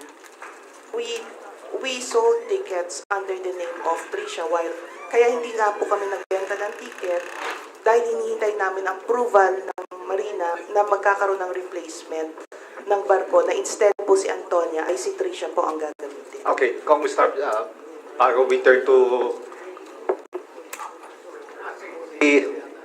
Mr. Chair, ang sinabi niya na hindi sila nagbenta ng Antonia, hindi totoo yun. Kasi yun ang sinasabi ng mga kababayan namin na may binenta. At karamihan doon na may actual ticket. So, attorney, what's your comment with that? Sir, I have to validate because the informations are coming just from our further checking within the operations group, sir. Anyway, kung start, may short manifestation ka? Very short manifestation in follow-up sa renage ni Kong Arbison po. Kasi sabi ni PPA na wala silang control, no? Kung may ticket na yun lang ang dapat na makakasakay. So ibig sabihin, ang control dyan sa Alison, dyan po sa inyo ma'am, ang control. Ano po yung mechanism ninyo na ma-ensure natin na dapat na walang nakaligtaan, dapat nasa manifest lahat yung nakasakay at walang nakasakay na hindi sa manifest? Yes po. As mentioned po, may operational cycle po pagdating sa pag-alis at pagdating ng barko. At hindi lamang naman po kami ang final say, kundi may mga regulatory bodies din who will also help us out on this pagdating po sa pag-check. Once the people are coming into the premises, of course, the security of these people are also being covered by the Ports Authority. And consequently, there is also an underlying double checking pagdating po sa amin at meron pong nag-check din po pagdating po sa mga ganong operational processes. Thank you. Anyway, Mr. Chair, can I continue my... Yes, go ahead. At tulad ng sinabi ng PPA, pagkatapos ng kung malapit ng departure, papunta na yung mga pasahero sa barko. Pinapupunta nyo na. Pagkatapos po, ma-check doon sa X-ray machine po natin. Papunta na po sila doon sa pre-departure area. Pre-departure area? Yes, sir. Naghihintay na lang po kung tatawagin na kung malapit na papalis ang barko. So, in the meantime, doon muna pasahero po sa loob ng temporary PTV po natin, sir. Okay. So sa Alison naman, pag pumunta na yung pasahero ron, kina-check nyo ba kung yun din ang tao sasakay? Opo, sir. Kina-check nyo? Opo. Bakit marami wala sa manifest?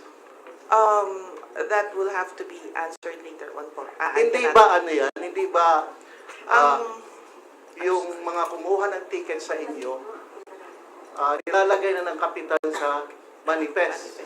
Paglagay ng manifest, pupunta na yung kapitan dun sa Coast Guard for clearing. So ano ngayon ang responsibility ng Coast Guard sa manifest na yun? Chine-check nyo ba yun? Chine-check. Captain John Mark, please answer it. Mr. Chair, sir. So the Coast Guard is receiving the submission of the master of the manifest, and then we are checking if the numbers stated in the manifest is within the passenger capacity. So that's the role of the Coast Guard, and in addition, the master is also submitting the master's declaration of safe departure, stating therein the number of actual passengers on board. So we do have this belief that the shipping being issued with the National Security Certificate is well aware of their role as to the access control of not allowing anybody to board the ship who are not passengers or not authorized to board. So, sinisertifyan ng kapitan na yung bilang ng pasahero. Yes, Your Honor. It is being certified by the captain. The number of ships is the number of passengers on board the ship prior departure is reflected in the MDST, and also they are submitting the actual passenger manifest that they have generated during the boarding process. So kaya ang bilang nyo kulang yung pasahero. Hindi overloaded dahil sa manifest na sinadmit ng kapitan. Yes, Your Honor. It is way below the maximum passenger capacity based on the manifest submitted. So, last question kung Munir, rapat na tayo. Yes. Thank you. So ang problema natin ngayon sa Addison, dahil ang sinadmit ng kapitan sa inyo as to the passengers na nag-board. Yes, Your Honor. So there are also instances in the past that the Coast Guard, upon submission of the Master's Declaration of Safe Departure and Passenger Manifest, the Coast Guard denies departure of the vessel for having more than the capacity, the allowed passenger capacity, Your Honor. Maraming salamat. Thank you very much. Before we proceed to the next, Mr. Chair. Congressman, last, because I will make a ruling already, patapusin natin lahat naman nagtatanong, wala na interjection dahil masyadong marami pa yung ano eh. Okay? That's my last accommodation. Yes, go ahead. Question lang, Mr. Chair. May ibang resource person po ba from Allison? Ilan ba yan? Attorney, ikaw lang ba? Attorney, I'm sorry, Chairman, ako lang po. Siya lang daw. Pwede natin matawag next meeting, Mr. Chair. Yes. Okay. Thank you. So, Mr. Chair, excuse me. Before you end this session. ending it. Ang sinasabi ko lang is wala nang mga interjection. Patapusin natin yung nagtatanong dahil medyo mahaba pa. Okay, thank you. Kong Katerina, please, go ahead.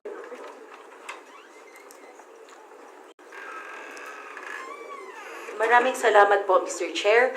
Una sa lahat po, nakikiramay po ako sa lahat ng mga biktima at pamilya ng biktima ng trahedya na dinulot po ng MV Trisha Kerstin 3. Gusto ko pong maliwanagan sa ilang mga bagay. Una sa lahat, sa paghahanda po ng manifesto. Ang passenger manifesto ay hinahanda ng shipping lines. Tama po ba? So wala po bang internal na proseso ng kumpanya at hindi nanggagaling sa Coast Guard ang pag-check sa actual na manifesto versus sa actual head count na mga pasahero na nakasakay sa barko? Who will answer that? Kung kanino mo dinadirekta yung sagot? Kay Allison. Yes. Attorney. Ano po ulit yung tanong, ma'am? Kung kasi po, 'di ba, ano nyo po, manifesto is furnished by the shipping lines. Tama po ba? So, ang tinatanong ko po is, wala po bang ahensya ng gobyerno na kung saan nagbe-verify or nag-audit na tama ang manifesto sa bilang ng actual na pasahero na nakasakay sa barko? ang sa pagkakaalam po, ang proseso po pagkatapos nun ay magsasabit po ang kapitan sa Coast Guard. At mag-ocular inspection po yan at titignan ang head count po ng barko. So, balik po natin ang tanong natin sa PCG po kung nagkaroon po ba ng actual audit count during that time. Kasi kung hindi, bakit po mas marami marami po sa mga nakalista sa manifesto, marami rin po ang hindi po nakasulat sa manifesto. Admiral? Thank you, Mr. Chair. Please allow me to update the honorable body on the tally of passengers, including the survivors and the missing, as of the recent report we received after a series of validations done by our unit on the ground, Your Honor. In total, we have 372. All in all. That includes the survivors, the recovered cadavers, and the missing. The ship has an authorized maximum passenger capacity of 352. It is allowed to have 24 crew, or a total of 376.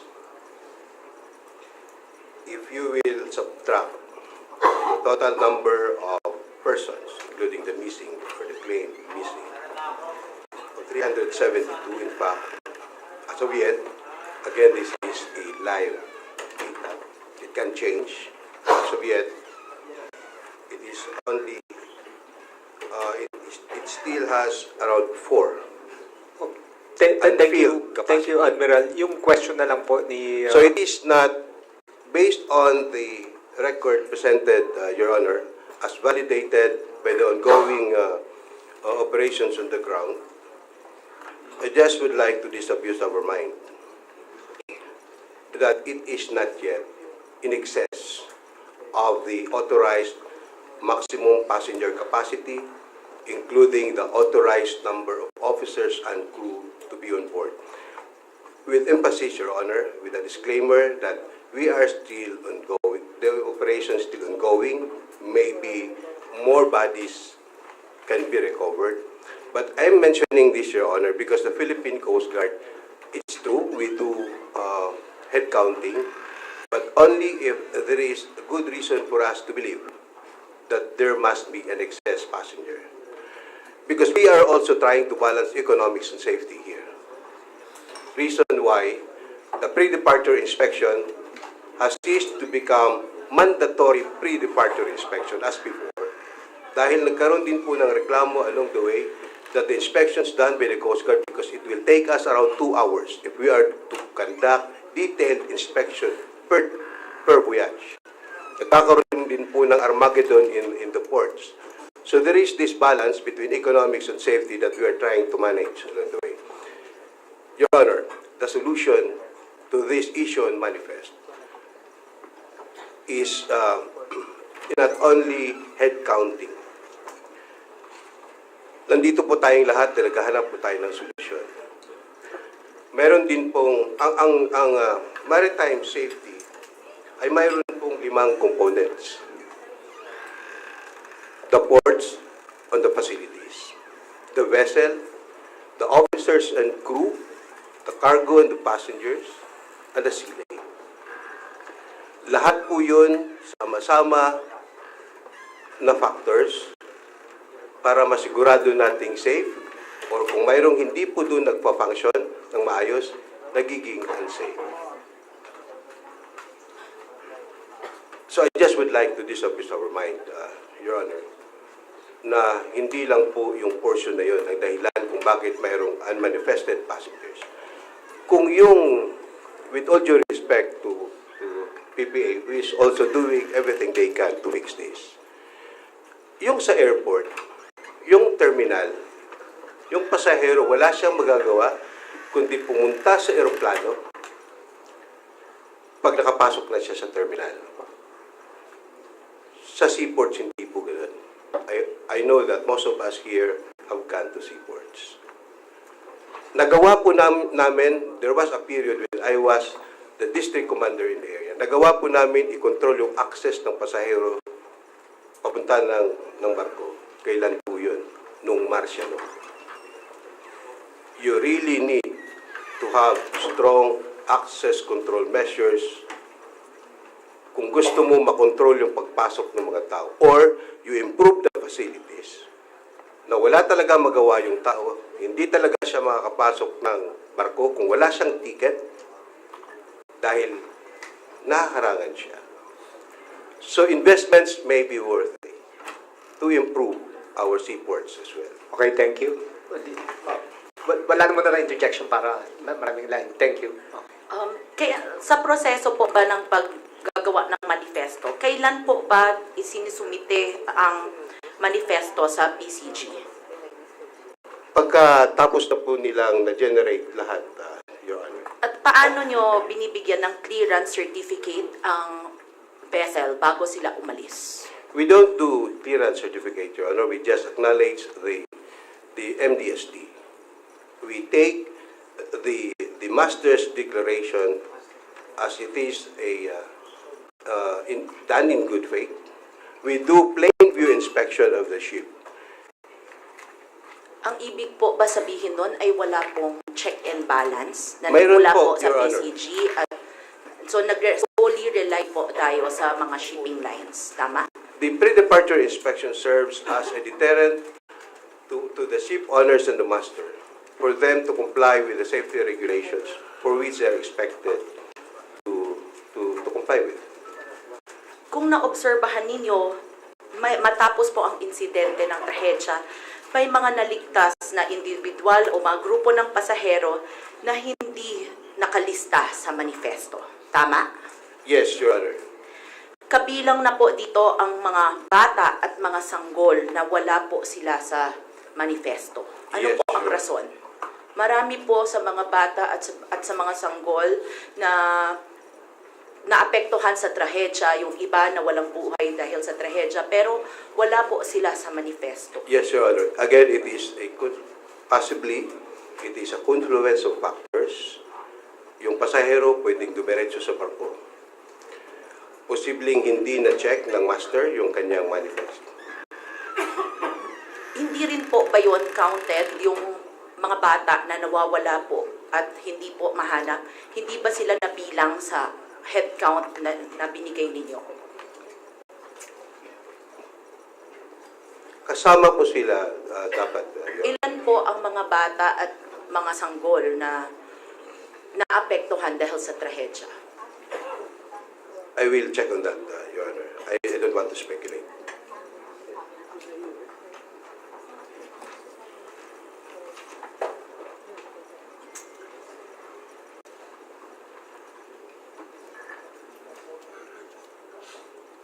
Your Honor, if we may be allowed to submit to you a more authoritative information, in an investigation is ongoing, we will be done by Friday. At ang susunod ko pong katanungan ay masasabi niyo po ba na nagkaroon ng kapabayaan sa part po ninyo sa insidente at pag-monitor ng mga manifestong na-submit po sa ahensya ninyo? Your Honors, I have placed all those involved in this incident in preventive suspension because we have this initial suspicion that our personnel might have, some remiss. But we have to observe due process as well. That's why an investigation is ongoing, and that investigation will be due this Monday. And we will provide you a copy of that investigation, Your Honor. We will not hide anything. Justice must be served. Again, as what I've said, the Philippine Coast Guard only banks on its credibility and integrity as our source of power. We will protect it. May mga penalty po ba sa pagsasubmit ng mga maling manifestation sa PCG? May mga, under the ruling po ninyo, meron po ba kayong mga penalty na binibigay po sa mga shipping lines kung nagkakamali po sa pag-submit ng mga manifesto? Meron po, Your Honor. Ano po yun? Anong penalty po ang binibigay ninyo? What sanction?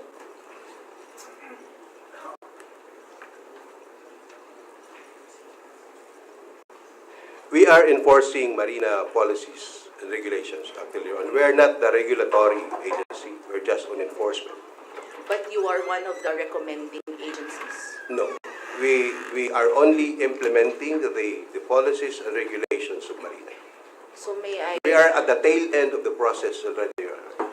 So may I ask the Marina kung ano po ang mga penalty or sanction na pinapataw sa mga nagsusubmiti ng maling or false na manifesto? Your Honor, there will be some, the sanction should be cancellation of their CPC, actually.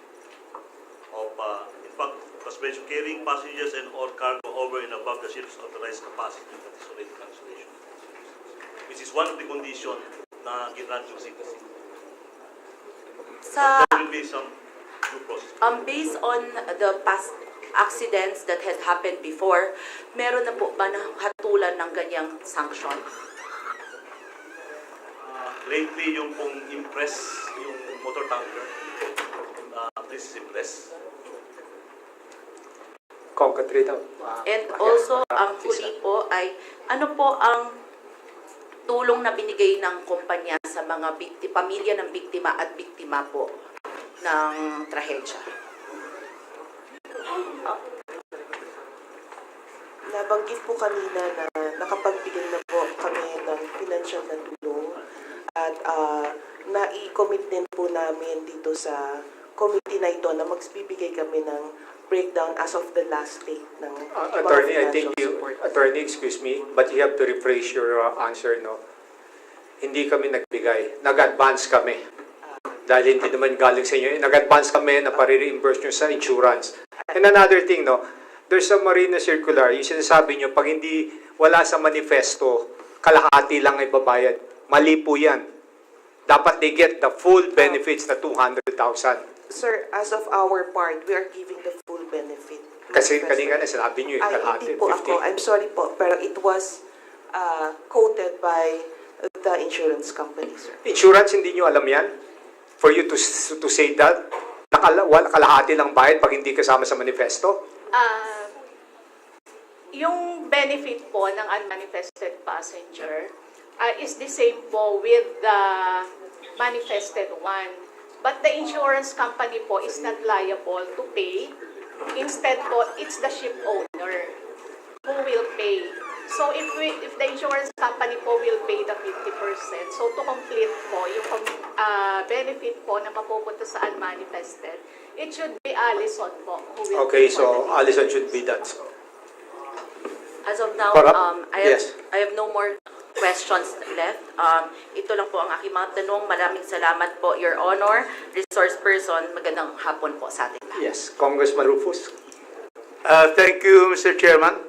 And I would just like to acknowledge first a veteran lawmaker who was with us for the past Congresses, Congressman Celso Labricate is here. And thank you for your presence.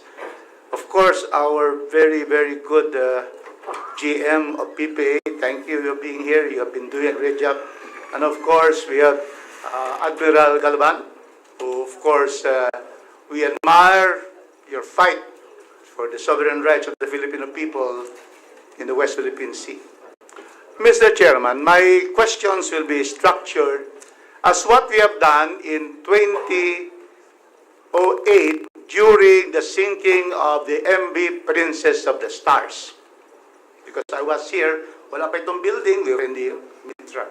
So, this is a fact-finding investigation that will lead to a committee report. So, to structure this hearing, first, the first thing to be determined factually is whether the vessel Trisha Kerstin 3 is seaworthy. Now, I'd like to answer therefore first question because the next four will follow. Marina, you are the one in charge of seaworthiness. Is the Trisha Kerstin 3 seaworthy at the time of the travel from Zamboanga to Sulu? Thank you, Congressman Rufus, sir. As far as our record is concerned, Always part of the record, but directly answer. Was it seaworthy when it left? In the case of Princess of the Stars, it was really seaworthy. The problem was there was a typhoon and this captain continued with the trip to Cebu. 814 people died. So now I'm going to ask you, was this vessel seaworthy based on your record? Yes, It is. It is supported with a safety, valid safety certificate, so it is seaworthy. On record, Mr. Chairman, the vessel Trisha Kerstin 3 was seaworthy at the time of the travel. Now, there is, of course, I have heard about this. What is this surveyor? Do you have? Classification. I will ask them, since I also heard that your recent classification and survey was just last December 2025, just 3 months ago. Now, was Trisha Kerstin 3 seaworthy at the time it left the Zamboanga port?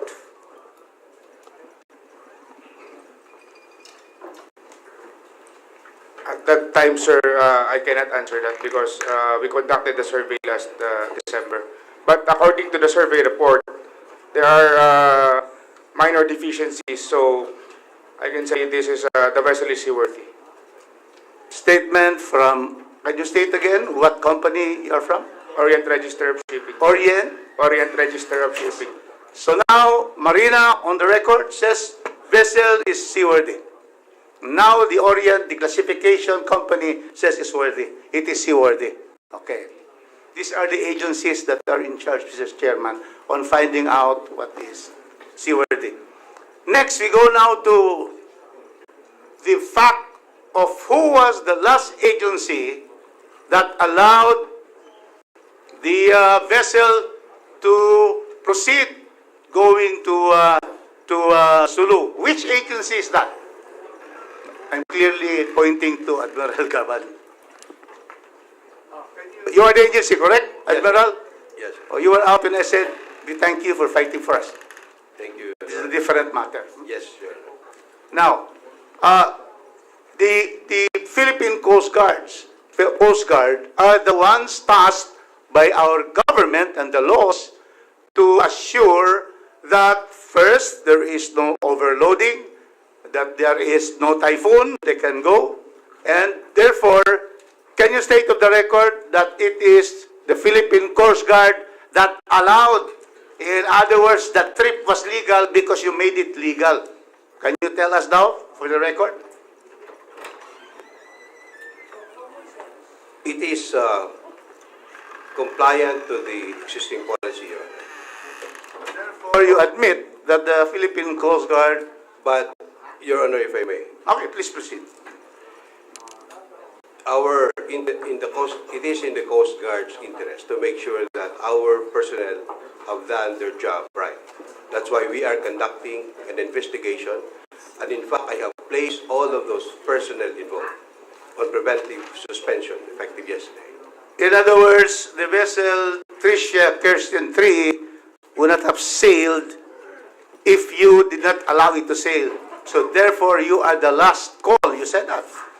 And therefore, do you admit on record that the Coast Guard allowed Trisha Kerstin 3 to sail on that fateful early morning? Yes, Your Honor. Yes. So, Admiral, just be responsive to the question. Yes, Your Honor. Third, Mr. Chairman, so we have already established that there is seaworthiness. Second, that the proper agency has allowed the vessel to go. So now we go to the third thing that we investigated on the MV Princess of the Stars, the flagship at the time, the flagship vessel of Sulpicio Lines. Because we heard it for 3 weeks, Mr. Chairman. I cannot forget that 2008, I was a neophyte congressman. Now, the next step, Mr. Chairman, to get the facts is that we now go to the proximate cause. It is called in our civil code the proximate cause of the sinking. Ayan. Now, we have heard from the testimonies that there was no typhoon. The waves were normal or a little abnormal, a little higher than the previous ones. Now, I would like to ask, ito na, both of you, no? First, because we have the Admiral, the good Admiral here, and Marina. What is the proximate cause of the sinking of Trisha Kerstin 3? First, Admiral Gaban, what is the cause? Because that is where we will pinpoint liability, if any. In the report, there was an ingress of water in the car deck, and we are validating that report by conducting ocular inspection through diving, deep sea diving.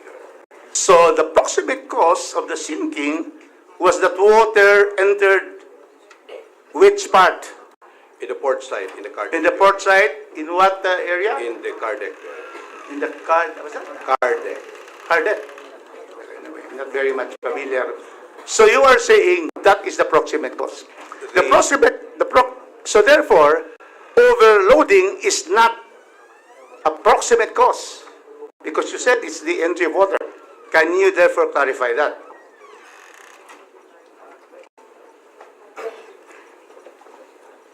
The investigation, Your Honor, is ongoing. If we may be allowed to submit our report on Friday. So you are not sure. At first you said the ingress of water. Because if that's the proximate cause, the others are not proximate cause, which we go now to the fourth question is, what are the contributory factors? Yan. That's why there will be contributory negligence. Okay? So now, once again, what is the proximate cause based on your preliminary investigation? The ingress of water, Your Honor. Nah, it is clear on record. Ingress of water, no overloading. What you're saying. How about because in the case of Princess of the Stars, the Court of Appeals later on found gross negligence of the captain and the crew. Was there? Is it not also that the gross, the proximate cause is the negligence of the crew? You are saying it's not. I'm not saying it's not, Your Honor. It can also be... right, because it's only one proximate cause. So that will be contributory. That can be contributory. Yes, okay. Now, so we go now to the fourth one. So according to you, before I go to the fourth, we asked Marina. So according to you, ingress of water. So far, therefore, there was overloading or there was this, the crew negligence, they are contributory. We ask Marina now, what is the proximate cause of the sinking so that we can pinpoint who are responsible? Yes, engineer, our Deputy Commissioner Carpio. Good afternoon. Yes, again, for Marina side, in the interim report that reported earlier, it is also an ingress of water. The port side, due to the cargo leaning on that side. So the proximate is not caused by overloading or is not caused by crew gross negligence, but it is the ingress of water. And why was there an ingress of water? That is the other question, because why is there an ingress of water? We will be submitting our complete report, Your Honor, by Wednesday. So we grant them, Mr. Chairman, the reports on Monday, and you also on Monday? Wednesday, sir. Wednesday, because we have no work on Monday and Tuesday. Okay. So please submit that. The next one, Mr. Chairman, so now we are now going into fact-finding. Why are we doing this fact-finding? To therefore first be able to come out with a committee report to pinpoint responsibility. Is it Allison Shipping? Is it force majeure? Is it there are faults from Marina or Philippine Coast Guard? So that will be part of the committee report, and we will only have that once we have the complete report. And then, lastly, Mr. Chairman, the purpose of this fact-finding is to be able to propose legislation. Investigations are always in aid of legislation, so that whatever is lacking in our laws, our maritime laws, would, through our very good chairmanship here, we have our chairman who is going to sign with us what are the proposals for our amendments to the laws. The laws are there, but probably strengthen them, and therefore also have also higher penalties. That's why Chairman Franz is really intently listening on all the members. So those are the things that so far, Mr. Chairman, we cannot yet go to the others because the reports are still ongoing. And so we hope that in the next hearing, we all get the reports and we will have facts. What is established now is seaworthiness, it's established. Second, establish that it is the Coast Guard that allows, the vessel cannot leave without the Coast Guard. And third, according to you, initially, ingress of water. And so therefore, Mr. Chairman, I would now rest my case and await the report so that we will have a conclusion based on facts on what will be included in our committee report. Thank you very much. Thank you very much, Congressman Rufus. Like what I mentioned a while ago, I need the report by tomorrow with regards yung report ng seaworthiness nitong vessel coming from Orient. And second, I want you to produce yung vessel specification. I'm talking about sa Allison, maybe itong Orient din because sila nag-check. Vessel specification, history, and details before it was converted or retrofitted, and yung company saan pinagmulan tong vessel sa Japan. Okay? So I want that by tomorrow. Okay? Because kung may record kayo, kagaya nitong Orient, sinasabi lang chinek nila, kailangan tomorrow may produce na nyo yan.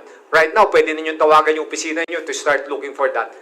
Yes, Congressman Yeah, just for the record, I just want to, since it was the city government and the CCDRMO that was conducting the processing center, I just want to correct the figures on the dead and the missing. As of February 11, total number of cadavers recovered was 53. Okay, thank you. 36 are in the manifest, 11 not in the manifest, 6 are unidentified. Then, in terms of missing, total number of missing is 32, unidentified, 2 adults, 3 child cadavers is 5, so 32 minus 5 is 27. Hindi na identify yung missing. Okay. Just for the record, Mr. Chair. Thank you. Mr. Chair, yes. pwede ba natin magawa ng paraan yan para ma-identify yung hindi na-identify? Kasi kawawa naman yung mga magulang. Actually, yung unang mga araw, yung identification pagdating ng cadaver, nasa barko, nag-procedure yung SOCO, tapos ina-allow yung pamilya na mag-identify yung may matching. But starting the 4th or 5th day, decomposition, the state of the bodies, talagang yung iba walang muka, yung iba lumalabas ang bituka, nakakaawa. So for health reasons, hindi na pwede ma-identify sa barko. So dinala namin sa isang area sa Talabaan, which is intended for a Muslim cemetery. Doon, pre-noses ng SOCO. Yung iba, swerte, pag halos wala na anong katawan, may ID. So nakita ka agad. Pero yung talagang hindi ma-identify, talagang kailangan ilibing. So 6 were buried dun sa Talabaan site. But of course, Muslim rites were observed. No? So as the days go by, yung mga missing, which is still 27, hopefully mahanap. I think the Coast Guard, walang tigil ang Coast Guard. No? Pero pagdating, may procedure na daling ka agad dun sa nag-inoperate ng SOCO. Kung halimbawa lalaki, tinatawagan yung mga may missing na lalaki o bata, tinatawagan yung missing bata. Kung babae, tinatawagan. So that is ongoing. Hindi kami titigil hanggang hindi titigil ang Coast Guard. Thank you very much. Chairman, I would just like to also Yes. request that the city government be requested to submit all the measures and actions done by the city government from the time it learned about the sinking up to now, so that we will join the issues that this is what has been done by the city government. So can you submit that, Congressman, former Congressman Celso? Congressman Rufus, it has already been submitted. But you said that